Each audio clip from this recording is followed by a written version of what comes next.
ನಮಸ್ತೆ ಸ್ನೇಹಿತರೆ, ನಾನು ಮಹೇಶ್ ಎಸ್, ರಾಜ್ಯ ಲೆಕ್ಕ ಪರಿಶೋಧನೆ ಮತ್ತು ಲೆಕ್ಕಪತ್ರ ಇಲಾಖೆ, ಪ್ರಜಾವಾಣಿ ಹಾಗೂ ಪ್ರೆಸ್ ಇನ್ಫಾರ್ಮೇಷನ್ ಬ್ಯೂರೋ, ಅದೇ ರೀತಿಯಾಗಿದ್ದ ಹಿಂದೂ ಹಾಗೂ ವಿವಿಧ ಮೂಲಗಳಿಂದ ಸಂಗ್ರಹಿಸಿರುವಂತಹ ಪರೀಕ್ಷಾಧಾರಿತ ಪ್ರಚಲಿತ ಘಟನೆಗಳ ಚರ್ಚೆಗೆ ತಮಗೆಲ್ಲರಿಗೂ ಸ್ವಾಗತ. ಈ ದಿನ ನಾವು 4 ದಿನಗಳ ಪ್ರಮುಖ ಪ್ರಚಲಿತ ಘಟನೆಗಳನ್ನು ಇಲ್ಲಿ ಚರ್ಚೆ ಮಾಡಲಿದ್ದೇವೆ. ಅದು ಜುಲೈ 31, 2026, ಅದೇ ರೀತಿಯಾಗಿ ಆಗಸ್ಟ್ 1, ಆಗಸ್ಟ್ 2, ಆಗಸ್ಟ್ 3, 2026. ಈ 4 ದಿನಗಳ ಪರೀಕ್ಷಾಧಾರಿತ ಪ್ರಮುಖ ಸುದ್ದಿಗಳನ್ನು ನಾವು ವಿಶ್ಲೇಷಣೆ ಹಾಗೂ ಚರ್ಚೆಯನ್ನು ಮಾಡಲಿದ್ದೇವೆ. ಇನ್ನೊಂದು ಸಂತಸದ ಸುದ್ದಿ ಏನು ಅಂತ ಹೇಳಿದ್ರೆ, ನಿನ್ನೆ ದಿನ ಅಂದರೆ ಭಾನುವಾರ ನಡೆದಂತಹ ಒಂದು ಪೊಲೀಸ್ ಕಾನ್ಸ್ಟೇಬಲ್ ಪರೀಕ್ಷೆಯಲ್ಲಿ ನಾವು ಈ ಒಂದು ಚಾನಲನ್ನು ಪ್ರಾರಂಭ ಮಾಡಿ ಕೇವಲ 20 ದಿನಗಳ ಆಗಿರುತ್ತೆ. ಈ ಒಂದು 20 ದಿನಗಳಲ್ಲಿ ಚರ್ಚೆ ಮಾಡಿರುವಂತಹ ಕರೆಂಟ್ ಅಫೇರ್ಸ್ ವಿಚಾರಗಳಲ್ಲಿ 2 ಪ್ರಶ್ನೆಗಳು ನೇರವಾಗಿ ಅಂದರೆ ಕೇಳಲಾಗಿರ್ತಕ್ಕಂತಹ ಕರೆಂಟ್ ಅಫೇರ್ಸ್ ಪ್ರಶ್ನೆಗಳಲ್ಲಿ 15ರಿಂದ 20 ಪ್ರಶ್ನೆಗಳನ್ನು ಕೇಳಲಾಗಿದೆ. ಈ ಪ್ರಶ್ನೆಗಳಲ್ಲಿ 2 ಪ್ರಶ್ನೆಗಳು ನೇರವಾಗಿ ಬಂದಿರುತ್ತೆ. ಅಂದರೆ ಕೇವಲ 20 ದಿನಗಳ ಚರ್ಚೆಯಲ್ಲಿ 2 ಪ್ರಶ್ನೆಗಳು ಬಂದಿರುವುದು ನಿಜವಾಗ್ಲೂ ಕೂಡ ಸಂತೋಷದ ವಿಚಾರಣೆ ಆಗಿರುತ್ತೆ. ಅಂದರೆ ಒಟ್ಟಾರೆಯಾಗಿ ನಮ್ಮ ಪ್ರಚಲಿತ ಘಟನೆಗಳ ಒಂದು ಚರ್ಚೆ ಅಥವಾ ಅಧ್ಯಯನ ಒಂದು ಸರಿಯಾದ ದಿಕ್ಕಿನಲ್ಲಿ ನಡೀತಾ ಇದೆ ಅನ್ನೋದಕ್ಕೆ ಒಂದು ಉದಾಹರಣೆ ಆಗಿರುತ್ತೆ. ಇದು ಕೇಳಿರ್ತಕ್ಕಂಥ ಒಂದು ಪ್ರಶ್ನೆ ಯಾವುದು ಅಂತ ಹೇಳಿದ್ರೆ, ಒಂದು ಮಿಷನ್ ಆಗಮನ್ನ ಬಗ್ಗೆ ಕೇಳಲಾಗಿದೆ. ಆಗಮನ್, ಮಿಷನ್ ಆಗಮನ್ ಯಾವುದಕ್ಕೆ ಸಂಬಂಧಪಟ್ಟಿದೆ ಅಂತೇಳಿ. ಇದು ಭಾರತದ ಪ್ರಪ್ರಥಮ ಖಾಸಗಿ ರಾಕೆಟ್ ಅಂದರೆ ಕಕ್ಷೀಯ ರಾಕೆಟನ್ನು ಉಡಾವಣೆ ಮಾಡಿರುವುದಕ್ಕೆ ಸಂಬಂಧಪಟ್ಟಿದೆ. ಇಸ್ರೋದಿಂದ ಖಾಸಗಿಯಾಗಿ ಪ್ರಪ್ರಥಮ ರಾಕೆಟನ್ನು ಉಡಾವಣೆ ಮಾಡಲಾಗಿತ್ತು ಇತ್ತೀಚೆಗಷ್ಟೇ. ಸೊ ಅದನ್ನು ನಾವು ವಿಸ್ತೃತವಾದಂತಹ ಒಂದು ಅಧ್ಯಯನವನ್ನು ಮಾಡಿದ್ವಿ. ಈ ಒಂದು ಪ್ರಶ್ನೆ ನೇರವಾಗಿ ಕೇಳಲಾಗಿದೆ. ಅದೇ ರೀತಿಯಾಗಿ ಇತ್ತೀಚೆಗೆ KPSCಯ ಅಧ್ಯಕ್ಷರು ಇತ್ತೀಚೆಗಷ್ಟೇ ಅಮಾನತುಗೊಂಡಿದ್ದರು. ಸೊ ಆ ಸಂಬಂಧ ನಾವು KPSC ಹಾಗೂ UPSC ನಡುವಿನ ಸಂಬಂಧ, ಅದೇ ರೀತಿಯಾಗಿ KPSC ಮತ್ತು UPSCಯನ್ನು ಭಾರತದ ಸಂವಿಧಾನದ ದೃಷ್ಟಿಯಲ್ಲಿ ನಾವು ಅಧ್ಯಯನವನ್ನು ಮಾಡಿದ್ವಿ. ಅಧ್ಯಯನ ಮಾಡ್ತಕ್ಕಂಥ ಸಂದರ್ಭದಲ್ಲಿ KPSC ಹಾಗೂ UPSC ಯಾವ ಒಂದು ಭಾರತದ ಸಂವಿಧಾನದ ಅನುಚ್ಛೇದದ ಅಡಿಯಲ್ಲಿ ಸ್ಥಾಪನೆ ಆಗ್ತವೆ, ಅದೇ ರೀತಿಯಾಗಿ ಈಗ 315ರಿಂದ ಹಿಡಿದು 323ನೇ ವಿಧಿ, ಸಂವಿಧಾನದ ವಿಧಿಗಳು ಏನನ್ನು ಹೇಳ್ತವೆ, KPSC ಹಾಗೂ UPSCಗೆ ಸಂಬಂಧಪಟ್ಟಂತಹ ಒಂದು ವಿಧಿಗಳು ಇವಾಗಿರ್ತವೆ. ಇವುಗಳ ಬಗ್ಗೆ ವಿಸ್ತೃತವಾದ ಅಧ್ಯಯನವನ್ನು ಮಾಡಿದ್ವಿ. ಅದೇ ರೀತಿಯಾಗಿ UPSC ಸದಸ್ಯರು ಅಧ್ಯಕ್ಷರು, KPSC ಸದಸ್ಯರು ಅಧ್ಯಕ್ಷರು, ಈ ರೀತಿಯಾಗಿ ಅವರ ನೇಮಕ ಆಗಿರ್ಬೋದು, ಅಮಾನತಾಗಿರ್ಬೋದು, ಈ ಎಲ್ಲ ವಿಚಾರಗಳನ್ನು ನಾವು ವಿಸ್ತೃತವಾಗಿ ಅಧ್ಯಯನ ಮಾಡಿದ್ವಿ. ಹಾಗೂ ಇದಕ್ಕೆ ಸಂಬಂಧಪಟ್ಟಂತಹ PDF ನೋಟ್ಸನ್ನು ಕೂಡ ನಾವು ಟೆಲಿಗ್ರಾಮ್ ಚಾನಲ್ನಲ್ಲಿ ಹಾಕಿದ್ವಿ. ಸೊ ಈ ಒಂದು ಟಾಪಿಕ್ನಿಂದ ಅಂದರೆ KPSC ಮತ್ತು UPSC ಟಾಪಿಕ್ನಿಂದ ಒಂದು ಪ್ರಶ್ನೆಯನ್ನು ಕೇಳಲಾಗಿದೆ. ಅದೇನು ಅಂತ ಹೇಳಿದ್ರೆ, UPSCಯ ಸದಸ್ಯರುಗಳನ್ನು ಯಾರು ನೇಮಕ ಮಾಡ್ತಾರೆ ಅಂತ ಹೇಳಿ. UPSCಯ ಸದಸ್ಯರುಗಳನ್ನು ಭಾರತದ ರಾಷ್ಟ್ರಪತಿಯವರು ನೇಮಕ ಮಾಡ್ತಾರೆ, ಭಾರತದ ಸಂವಿಧಾನದ 316ನೇ ವಿಧಿಯ ಅನ್ವಯ. ಇತ್ತೀಚೆಗಷ್ಟೇ ನಮ್ಮ ಕರ್ನಾಟಕದ KPSC ಅಧ್ಯಕ್ಷರನ್ನು ಪದಚ್ಯುತಗೊಳಿಸಲಾಯಿತು, ಅಂದರೆ ಅಮಾನತನ್ನು ಮಾಡಲಾಯಿತು. ಅದು ಯಾವ ವಿಧಿ ಅನ್ವಯ ಅಂತ ಹೇಳಿದ್ರೆ, ಭಾರತ ಸಂವಿಧಾನದ 317ನೇ ವಿಧಿಯ ಅನ್ವಯ ಅವರನ್ನು ಅಮಾನತು ಮಾಡಲಾಗಿತ್ತು. ಸೊ ಈ ಒಂದು ಅನುಚ್ಛೇದವನ್ನು ನಾವು ಕೇಂದ್ರೀಕರಿಸಿಕೊಂಡು ಉಳಿದಂತಹ ಎಲ್ಲ ಅನುಚ್ಛೇದಗಳನ್ನು ಸಹ ನಾವು ಚರ್ಚೆಯನ್ನು ಮಾಡಿದ್ವಿ. ನೋಡಿ, ಈ ಒಂದು ವಿಡಿಯೋ ಅಂದರೆ ದಿನಾಂಕ 30 ಜುಲೈ 2026ರಂದು ನಾವು ಪ್ರಜಾವಾಣಿ ಹಾಗೂ ಇತರ ಮೂಲಗಳಿಂದ ಸಂಗ್ರಹಣೆ ಮಾಡಿದಂತಹ ಒಂದು ಪ್ರಚಲಿತ ಘಟನೆಗಳನ್ನು ಚರ್ಚೆ ಮಾಡಬೇಕಾದಂತಹ ಸಮಯದಲ್ಲಿ ತಯಾರು ಮಾಡಿಟ್ಕೊಂಡಿರ್ತಕ್ಕಂಥ ಒಂದು ನೋಟ್ಸ್ ಆಗಿರುತ್ತೆ. ಸೊ ಯೂಟ್ಯೂಬ್ನಲ್ಲಿ ಈಗಾಗಲೇ ನಾವು ಇದನ್ನು ಅಪ್ಲೋಡ್ ಮಾಡಿದ್ದೇವೆ, ರಿವಿಷನ್ ವಿತ್ ಕೇರ್ ಅನ್ನುವಂಥ ಒಂದು ಚಾನಲ್ನ ಅಡಿಯಲ್ಲಿ. ನೀವಿಲ್ಲಿ ನೋಡಬಹುದು, ಈ ಒಂದು ಚರ್ಚೆಯಲ್ಲಿ ನಾವು ವಿವರಣೆಯನ್ನು ನೀಡಬೇಕಾದ್ರೆ ಮಿಷನ್ ಆಗಮನ ಬಗ್ಗೆ ಸ್ಪಷ್ಟವಾಗಿ ನಾವು ವಿವರಣೆಯನ್ನು ನೀಡಿದ್ವಿ. ಅದೇ ರೀತಿಯಾಗಿ ಮಿಷನ್ ಆಗಮನ ಬಗ್ಗೆ ನೋಡಿ, ರಾಕೆಟ್ ಕಕ್ಷೆಗೆ ಹೋಗಿ ಪುನಃ ವಾಪಸ್ ಬಂದಿರುತ್ತೆ. ಆದರೆ ಈ ಖಾಸಗಿ ರಾಕೆಟ್ ಏನಿದೆ, ಈ ಒಂದು ಖಾಸಗಿ ರಾಕೆಟ್ ಕಕ್ಷೆಗೆ ತಲುಪಿ ತನ್ನ ಒಂದು ಉಪಗ್ರಹವನ್ನು ಅಲ್ಲೇ ಬಿಟ್ಟು ವಾಪಸ್ ಬಂದಿರುತ್ತೆ. ಇದಕ್ಕೆ ಈ ಒಂದು ಕೊಟ್ಟಿರ್ತಕ್ಕಂಥ ಒಂದು ಹೆಸರು ಏನು ಅಂತ ನೋಡಿದಾಗ ಮಿಷನ್ ಆಗಮನ್ ಆಗಿರುತ್ತೆ. ಅಂದ್ರೆ ಭಾರತದ ಪ್ರಪ್ರಥಮ ಖಾಸಗಿ ಕಕ್ಷಾ ಉಡಾವಣಾ ರಾಕೆಟ್ಗೆ ಕೊಟ್ಟಿರ್ತಕ್ಕಂತಹ ಒಂದು ಹೆಸರು ಏನು ಅಂತ ನೋಡಿದಾಗ ಮಿಷನ್ ಆಗಮನ್ ಆಗಿರುತ್ತೆ. ತಾವಿಲ್ಲಿ ನೋಡಬಹುದು, 200% ಎಕ್ಸಾಮ್ ಅಲ್ಲಿ ಕೇಳ್ತಾರೆ ಅಂತ ಹೇಳಿ ಒಂದು ಪ್ರಿಡಿಕ್ಷನ್ ಮಾಡಲಾಗಿದೆ. ತಾವಿಲ್ಲಿ ನೋಡಬಹುದಾಗಿರುತ್ತೆ. ಈ ಒಂದು ಪ್ರಶ್ನೆಯನ್ನ ಕೇಳಲಾಗುತ್ತೆ ಅಂತ ಹೇಳಿ ಈಗಾಗಲೇ ನಾವು ಒಂದು ಪ್ರಿಡಿಕ್ಷನ್ ಅನ್ನು ಮಾಡಿದ್ವಿ. Vikram S sky. ಅದೇ ರೀತಿಯಾಗಿ ತಾವಿಲ್ಲಿ ನೋಡಬಹುದು, ದಿನಾಂಕ 28/7/2026, ಅದೇ ರೀತಿಯಾಗಿ 29/7/2026ರಂದು ಪ್ರಜಾವಾಣಿ ಹಾಗೂ ಇತರ ಮೂಲಗಳಿಂದ ಸಂಗ್ರಹಣೆ ಮಾಡಲಾಗಿದ್ದಂತಹ ಒಂದು ಪ್ರಚಲಿತ ಘಟನೆಗಳನ್ನು ನಾವು ಚರ್ಚೆ ಮಾಡತಕ್ಕಂತಹ ಒಂದು ಸಂದರ್ಭದಲ್ಲಿ ನೋಡಿ, ಇತ್ತೀಚೆಗೆ KPSC ಅಧ್ಯಕ್ಷರಾಗಿದ್ದಂತಹ ಅಂದರೆ ಈ ಹಿಂದೆ ಅಧ್ಯಕ್ಷರಾಗಿದ್ದಂತಹ ಶಿವಶಂಕರಪ್ಪ ಎಸ್ ಸಾಹುಕಾರ್ ಅವರನ್ನು ನಮ್ಮ ಕರ್ನಾಟಕದ ರಾಜ್ಯಪಾಲರು ಅಮಾನತು ಮಾಡಿದ್ರು. ಮತ್ತು ಅಮಾನತು ಮಾಡೋದ್ರ ಜೊತೆಗೆ ರಾಷ್ಟ್ರಪತಿಗಳಿಗೆ ಒಂದು ವರದಿಯನ್ನು ಸಹ ಕಳಿಸ್ಕೊಟ್ಟಿದ್ರು. ಈ ನಿಟ್ಟಿನಲ್ಲಿ ನಾವೇನು ಮಾಡಿದ್ವಿ, KPSC ಹಾಗೂ UPSC ಸಂಬಂಧಪಟ್ಟಂತೆ ಏನೆಲ್ಲ ಸಾಂವಿಧಾನಿಕವಾಗಿ ಒಂದು ಪ್ರಾವಿಷನ್ಸ್ ಇದೆ ಅಂತೇಳಿ ನಾವು ಒಂದು ಅಧ್ಯಯನವನ್ನು ಮಾಡಿದ್ವಿ. ಉದಾಹರಣೆಗೆ ಅನುಚ್ಛೇದ 315ರಿಂದ 323ವರೆಗೂ ಏನು ಹೇಳುತ್ತೆ, KPSC ಮತ್ತು UPSC ಸಂಬಂಧದಲ್ಲಿ ಎಲ್ಲವನ್ನೂ ನಾವು ಅಧ್ಯಯನ ಮಾಡಿದ್ವಿ. ಅದೇ ನಿಟ್ಟಿನಲ್ಲಿ ನೋಡಿ, ಅನುಚ್ಛೇದ 316ರನ್ನು ನಾವಿಲ್ಲಿ ಕೂಡ ಇಲ್ಲಿ ಅಧ್ಯಯನ ಮಾಡಿದ್ವಿ. 316ರ ಪ್ರಕಾರ UPSC ಅಧ್ಯಕ್ಷರು ಹಾಗೂ ಸದಸ್ಯರ ನೇಮಕ ಮಾಡ್ತಾರೆ. ಯಾರು ಅಂತೇಳಿ ನೋಡಿದಾಗ ನಾವು ಅದು ರಾಷ್ಟ್ರಪತಿಗಳು ನೇಮಕವನ್ನು ಮಾಡ್ತಾರೆ. ಸೊ ಈ ರೀತಿಯಾಗಿ ಒಂದು ಪರೀಕ್ಷಾಧಾರಿತವಾಗಿ ಮಾತ್ರ ನಾವು ಅಧ್ಯಯನವನ್ನು ಮಾಡ್ತಾ ಇರ್ತೇವೆ. ಇದೊಂದು ಸ್ಪಷ್ಟ ನಿದರ್ಶನ ಆಗಿರುತ್ತೆ. ನಾವು ಕೇವಲ ಪರೀಕ್ಷಾಧಾರಿತವಾಗಿ ಮಾತ್ರವೇ ಕರೆಂಟ್ ಅಫೇರ್ಸನ್ನು ನಾವು ಚರ್ಚೆ ಮಾಡ್ತಾ ಇದ್ದೀವಿ. ಅನ್ನೆಸರಿ ಮೀನ್ಸ್ ಇರ್ರೆಲೆವೆಂಟ್ ಇರತಕ್ಕಂಥ ಯಾವುದೇ ಟಾಪಿಕನ್ನು ಕೂಡ ನಾವು ಓದ್ತಾ ಇಲ್ಲ ಅನ್ನೋದಕ್ಕೆ ಇದೊಂದು ಬೆಸ್ಟ್ ಎಕ್ಸಾಂಪಲ್ ಆಗಿರುತ್ತೆ. ಆ್ಯಂಡ್ ಕೇವಲ 20 ದಿನಗಳಲ್ಲಿ ಮಾಡಿರ್ತಕ್ಕಂತಹ ಒಂದು ಅನಾಲಿಸಿಸ್ ಅಥವಾ ಚರ್ಚೆ ಕೇವಲ ಅದನ್ನು out of 15 to 20 ಕ್ವಶನ್ಸಲ್ಲಿ 2 to 3 questions ಬರುತ್ತೆ ಅಂತ ಹೇಳಿದ್ರೆ ಅದು ರಿಯಲಿ ಗ್ರೇಟ್ ಆಗಿರುತ್ತೆ. ಒಟ್ಟಾರೆಯಾಗಿ ನಮ್ಮ ಪ್ರಚಲಿತ ಘಟನೆಗಳ ಒಂದು ವಿಶ್ಲೇಷಣೆ ಹಾಗೂ ಚರ್ಚೆ ಸರಿಯಾದ ದಿಕ್ಕಿನಲ್ಲಿ ಹೋಗ್ತಾ ಇದೆ ಅಂತ ಹೇಳಿ ಮತ್ತೊಮ್ಮೆ ಹೇಳ್ತಾ, ಈ ದಿನ ಅಂದರೆ 4 ದಿನಗಳ ಪ್ರಚಲಿತ ಘಟನೆಗಳ ಚರ್ಚೆಯನ್ನು ನಾವು ಮುಂದುವರ್ಸೋಣ.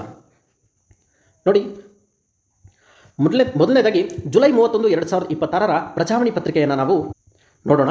ಮೊದಲ ಮುಖಪುಟದಲ್ಲಿ ಏನಿದೆ ಅಂತೇಳಿ ನಾವು ನೋಡಿದಾಗ ನೋಡಿ, ಕಾವೇರಿ ನದಿ ನೀರಿಗೆ ಸಂಬಂಧಪಟ್ಟಂತೆ ಒಂದು ಸುದ್ದಿ ಇದೆ. ನೀರು ಬಿಡೋದಿಲ್ಲ ರಾಜ್ಯ ಪಟ್ಟು ಅಂತ ಹೇಳಿ ಹೇಳ್ತಾ ಇದ್ದಾರೆ. ನಮ್ಮ ಕರ್ನಾಟಕ ರಾಜ್ಯ ತಮಿಳುನಾಡಿಗೆ ನೀರನ್ನು ಕಾವೇರಿ ವಾಟರ್ ಮ್ಯಾನೇಜ್ಮೆಂಟ್ ಅಥಾರಿಟಿ ನೀಡಿರ್ತಕ್ಕಂಥ ಆದೇಶವನ್ನು ನಾವು ಪಾಲನೆ ಮಾಡೋದಿಲ್ಲ ಅಂತೇಳಿ ಹೇಳ್ತಾ ಇದ್ದಾರೆ. ಹಾಗಾದರೆ ಕಾವೇರಿ ವಾಟರ್ ಮ್ಯಾನೇಜ್ಮೆಂಟ್ ಅಥಾರಿಟಿ ಯಾವುದು?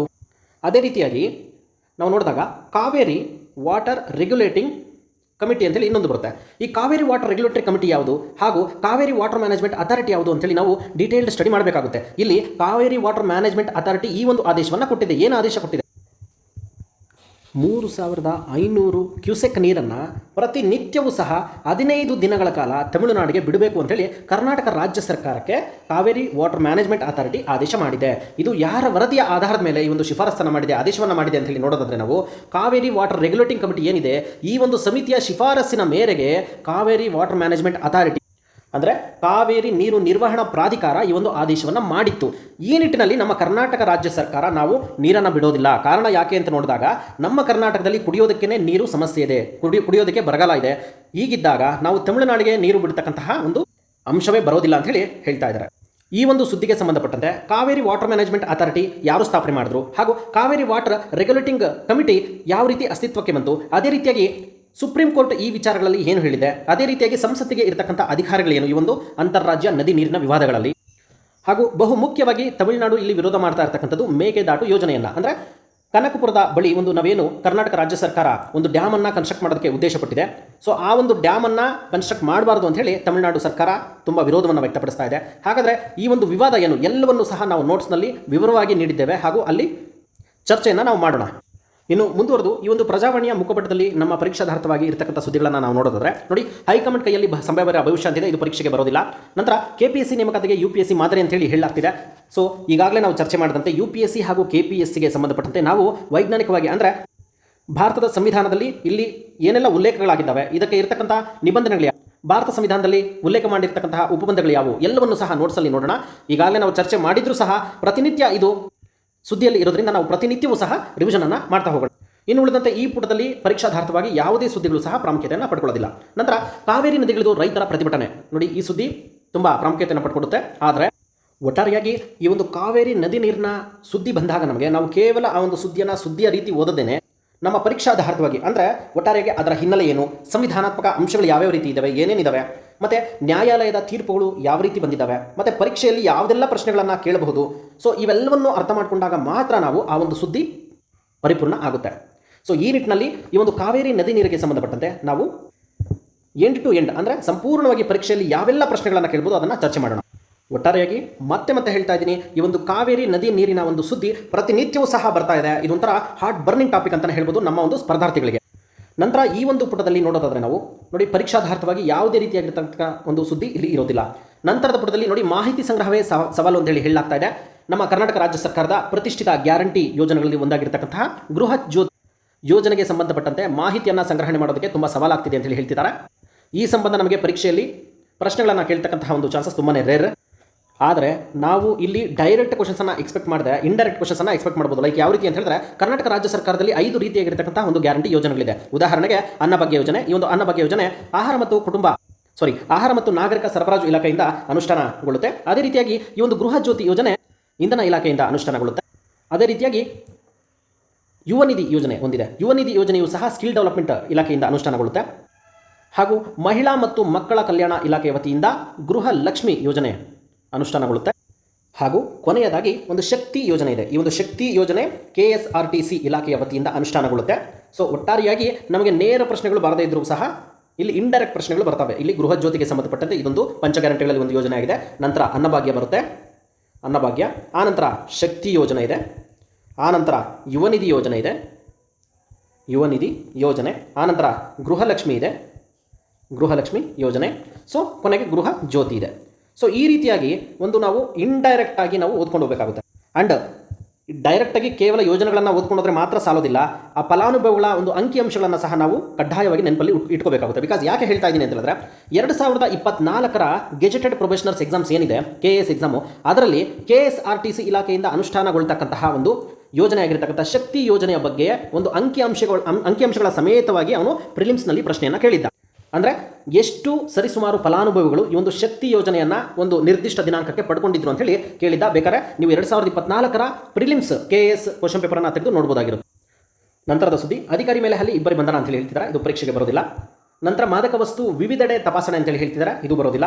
ಮಗಳಿಗೆ ಚಾಕು ಇರಿದ ತಂದೆ ಬಂಧನ ಅಂತೇಳಿ ಹೇಳ್ತಾರೆ. ನೋಡಿ, ಕೆಲವೊಂದು ಸುದ್ದಿಗಳು ಯಾವ ರೀತಿ ಬರ್ತವೆ ಅಂತ ಹೇಳಿದ್ರೆ ನಮ್ಮನ್ನು ತೀರಾ ಟೆಂಪ್ಟ್ ಮಾಡುತ್ತೆ ಆ ಒಂದು ಸುದ್ದಿಗಳನ್ನು ಓದೋದಕ್ಕೆ. ಆದರೆ ಯಾವುದೇ ಕಾರಣಕ್ಕೂ ಒಬ್ಬ ನಿಜವಾದ ಒಬ್ಬ ಸೀರಿಯಸ್ ಆಸ್ಪಿರೆಂಟ್ ಆ ರೀತಿಯಾಗಿರ್ತಕ್ಕಂಥ ಒಂದು ಟೆಂಪ್ಟ್ಗೆ ಒಳಗಾಗಬಾರ್ದು. ಯಾಕಂದರೆ ಇರ್ರೆಲೆವೆಂಟ್ ಟಾಪಿಕ್ಸನ್ನು ನಾವು ಓದ್ಕೊಂಡು ಕೂತಾಗ ಏನಾಗುತ್ತೆ ಅಂತ ಹೇಳಿದ್ರೆ ಅನಾವಶ್ಯಕವಾಗಿ ನಮ್ಮ ಸಮಯ ವ್ಯರ್ಥ ಆಗುತ್ತೆ. ಸೊ ಹಾಗಾಗಿ ಎಷ್ಟೇ ಟೆಂಪ್ಟ್ ಮಾಡಿದ್ರೂ ಕೂಡ ನಾವು ಇಂತಹ ಒಂದು ಸುದ್ದಿಗಳನ್ನು ಓದೋಕ್ಕೆ ಹೋಗಬಾರ್ದು. ಆದರೆ ನಮ್ಮ ಜ್ಞಾನಾರ್ಜನೆಗೆ ಮಾತ್ರ ಈ ಒಂದು ಸುದ್ದಿಗಳನ್ನು ಓದಬಹುದಾಗಿರುತ್ತೆ. ಮಹಿಳಾ ಜೊತೆ ಅಸಭ್ಯ ವರ್ತನೆ, ಹೆಡ್ ಕಾನ್ಸ್ಟೇಬಲ್ಗೆ ಥಳಿತ ಬರೋದಿಲ್ಲ. ವಾಹನ ಅಡ್ಡಗಟ್ಟಿ ದರೋಡೆ 6 ಮಂದಿ ಬಂಧನ ಬರೋದಿಲ್ಲ. ನಂತರ ಈ ಒಂದು ಪುಟದಲ್ಲಿ ಇನ್ಯಾವುದೂ ಬರೋದಿಲ್ಲ. ಕಟ್ಟಡ ತ್ಯಾಜ್ಯ ತೆರವಿಗೆ ಅಭಿಯಾನ ಬರೋದಿಲ್ಲ. ಕಸ ವಿಲೇವಾರಿಗೆ ಜಾಗ ನಿವಾಸಿಗಳ ವಿರೋಧ ಬರೋದಿಲ್ಲ. ಈ ಪುಟದಲ್ಲಿ ಯಾವುದೂ ಬರೋದಿಲ್ಲ. ಸ್ವಿಗ್ಗಿ ಬಹಿಷ್ಕರಿಸಲು ನಿರ್ಧಾರ ಅಂತ ಹೇಳ್ತಿದ್ದಾರೆ. ಗುಂಡಿ ರಸ್ತೆಯಲ್ಲಿ ಸಂಚಾರ ಸಂಕಟ ಅಂತ ಹೇಳ್ತಿದ್ದಾರೆ, ಬರೋದಿಲ್ಲ. KPSC ಕಚೇರಿ ಮುತ್ತಿಗೆಗೆ ABVP ಯತ್ನ ಅಂತ ಹೇಳಿ ಹೇಳ್ತಾ ಇದ್ದಾರೆ, ಇದು ಸಹ ಬರೋದಿಲ್ಲ. ನಂತರ ಮುಂದಿನ ಪುಟದಲ್ಲಿ ಇದು ಸಿನಿಮಾ ರಂಜನೆಗೆ ಸಂಬಂಧಪಟ್ಟಂತಹ ಒಂದು ಪುಟ ಆಗಿರುತ್ತೆ. ಈ ಪುಟದಿಂದ ಸಹ ಪರೀಕ್ಷೆಗೆ ಯಾವುದೇ ರೀತಿಯಾಗಿರ್ತಕ್ಕಂಥ ಪ್ರಶ್ನೆಗಳು ಬರತಕ್ಕಂಥ ಸಾಧ್ಯತೆ ಇಲ್ಲವೇ ಇಲ್ಲ. ನಂತರ ಕಟ್ಟಡ ಸಾಮರ್ಥ್ಯ ಇಂಜಿನಿಯರ್ಗೆ ಹೊಣೆ ಅಂತ ಹೇಳ್ತಾ ಇದ್ದಾರೆ. ಸ್ವಯಂ ತಪಾಸಣಾ ವ್ಯವಸ್ಥೆ ಹೇಳ್ತಿದ್ದಾರೆ. ನೇಮಕಾತಿ ಆದೇಶಕ್ಕೆ ಪಟ್ಟು ನೀರು ಬಿಡಲ್ಲ. ನೋಡಿ, ಕಾವೇರಿ ನದಿ ನೀರಿನ ಬಗ್ಗೆ ಒಂದು ಸುದ್ದಿ ಪ್ರತಿಯೊಂದು ನಾವು ನೋಡಿದಾಗ ಪ್ರತಿನಿತ್ಯದ ಪೇಪರ್ನಲ್ಲಿ ಸಹ ಈ ಒಂದು ಸುದ್ದಿ ಬರ್ತಾ ಇದೆ. ಹಾಗೂ ಪ್ರತಿನಿತ್ಯದ ಪೇಪರ್ನಲ್ಲಿ ಕನಿಷ್ಠ ಅಂತ ಹೇಳಿದ್ರು 3 ರಿಂದ 4 ಪುಟಗಳಲ್ಲಿ ಸುದ್ದಿ ಬಿತ್ತರ ಆಗ್ತಾನೆ ಇದೆ. ಇದರಿಂದ ಈ ಒಂದು ಸುದ್ದಿಯ ತೀವ್ರತೆ ಎಷ್ಟಿದೆ ಅಂತ ಹೇಳಿ ನಾವು ಅರ್ಥ ಮಾಡ್ಕೋಬೇಕಾಗುತ್ತೆ. ಸೊ ಈ ಸಂಬಂಧ ಕಾವೇರಿ ನದಿ ನೀರಿನ ವಿವಾದಕ್ಕೆ ಸಂಬಂಧಪಟ್ಟಂತೆ ಸಂಪೂರ್ಣವಾದ ಚರ್ಚೆಯನ್ನು ಮಾಡೋಣ. ನಮ್ಮ ಪ್ರಜಾವಾಣಿ ಪತ್ರಿಕೆಯ ಒಂದು ನ್ಯೂಸ್ಗಳನ್ನು ಮುಗಿದ ನಂತರ ನಾವು ನೋಡೋಣ. ರೀಲ್ಸ್ಗಳು ಸಕಾರಾತ್ಮಕವಾಗಿರಲಿ, ಅದ್ವಿತೀಯ ಕುಮಾರ್ ಅಂತೆ ಬರೋದಿಲ್ಲ. ನಂತರ ಪೆಲೆಟ್ ಗನ್ ನಿಷೇಧ ಇಲ್ಲ ಸುಪ್ರೀಂ ಕೋರ್ಟ್ ಹೇಳ್ತಾ ಇದೆ, ಇದೂ ಬರೋದಿಲ್ಲ. ಇತ್ತೀಚೆಗಷ್ಟೇ ನಮ್ಮ ದೆಹಲಿಯ ಜಂತರ್ ಮಂತರ್ನಲ್ಲಿ ಸ್ಪರ್ಧಾತ್ಮಕ ಪರೀಕ್ಷೆಗಳಲ್ಲಿ ಸುಧಾರಣೆಯನ್ನು ತರುವ ನಿಟ್ಟಿನಲ್ಲಿ ಸೋನಮ್ ವಾಂಗ್ಚುಕ್ ರವರು ಉಪವಾಸ ಸತ್ಯಾಗ್ರಹವನ್ನು ಕೈಗೊಂಡಿದ್ದು, ಇದಕ್ಕೆ ಸಂಬಂಧಪಟ್ಟಂತೆ ನಾವು ಇತಿಹಾಸಕ್ಕೆ ಹಾಗೂ ಭಾರತ ಸಂವಿಧಾನಕ್ಕೆ ಆ ಒಂದು ಸುದ್ದಿಯನ್ನು ಲಿಂಕ್ ಮಾಡಿ ಅಧ್ಯಯನವನ್ನು ಮಾಡಿದ್ವಿ. ಹಾಗೂ ಸೋನಮ್ ವಾಂಗ್ಚುಕ್ ಅವರನ್ನು ಪೊಲೀಸ್ನವರು ಒತ್ತಾಯಪೂರ್ವಕವಾಗಿ ಆಸ್ಪತ್ರೆಗೆ ಸೇರಿಸಿದ ನಂತರ ಸದರಿ ಒಂದು ಅಭಿಯಾನವನ್ನು ಅಥವಾ ಹೋರಾಟವನ್ನು ವಿದ್ಯಾರ್ಥಿಗಳು ಅದೇ ರೀತಿಯಾಗಿ CJP ಪಕ್ಷ ಮುಂದುವರಿಸಿತ್ತು.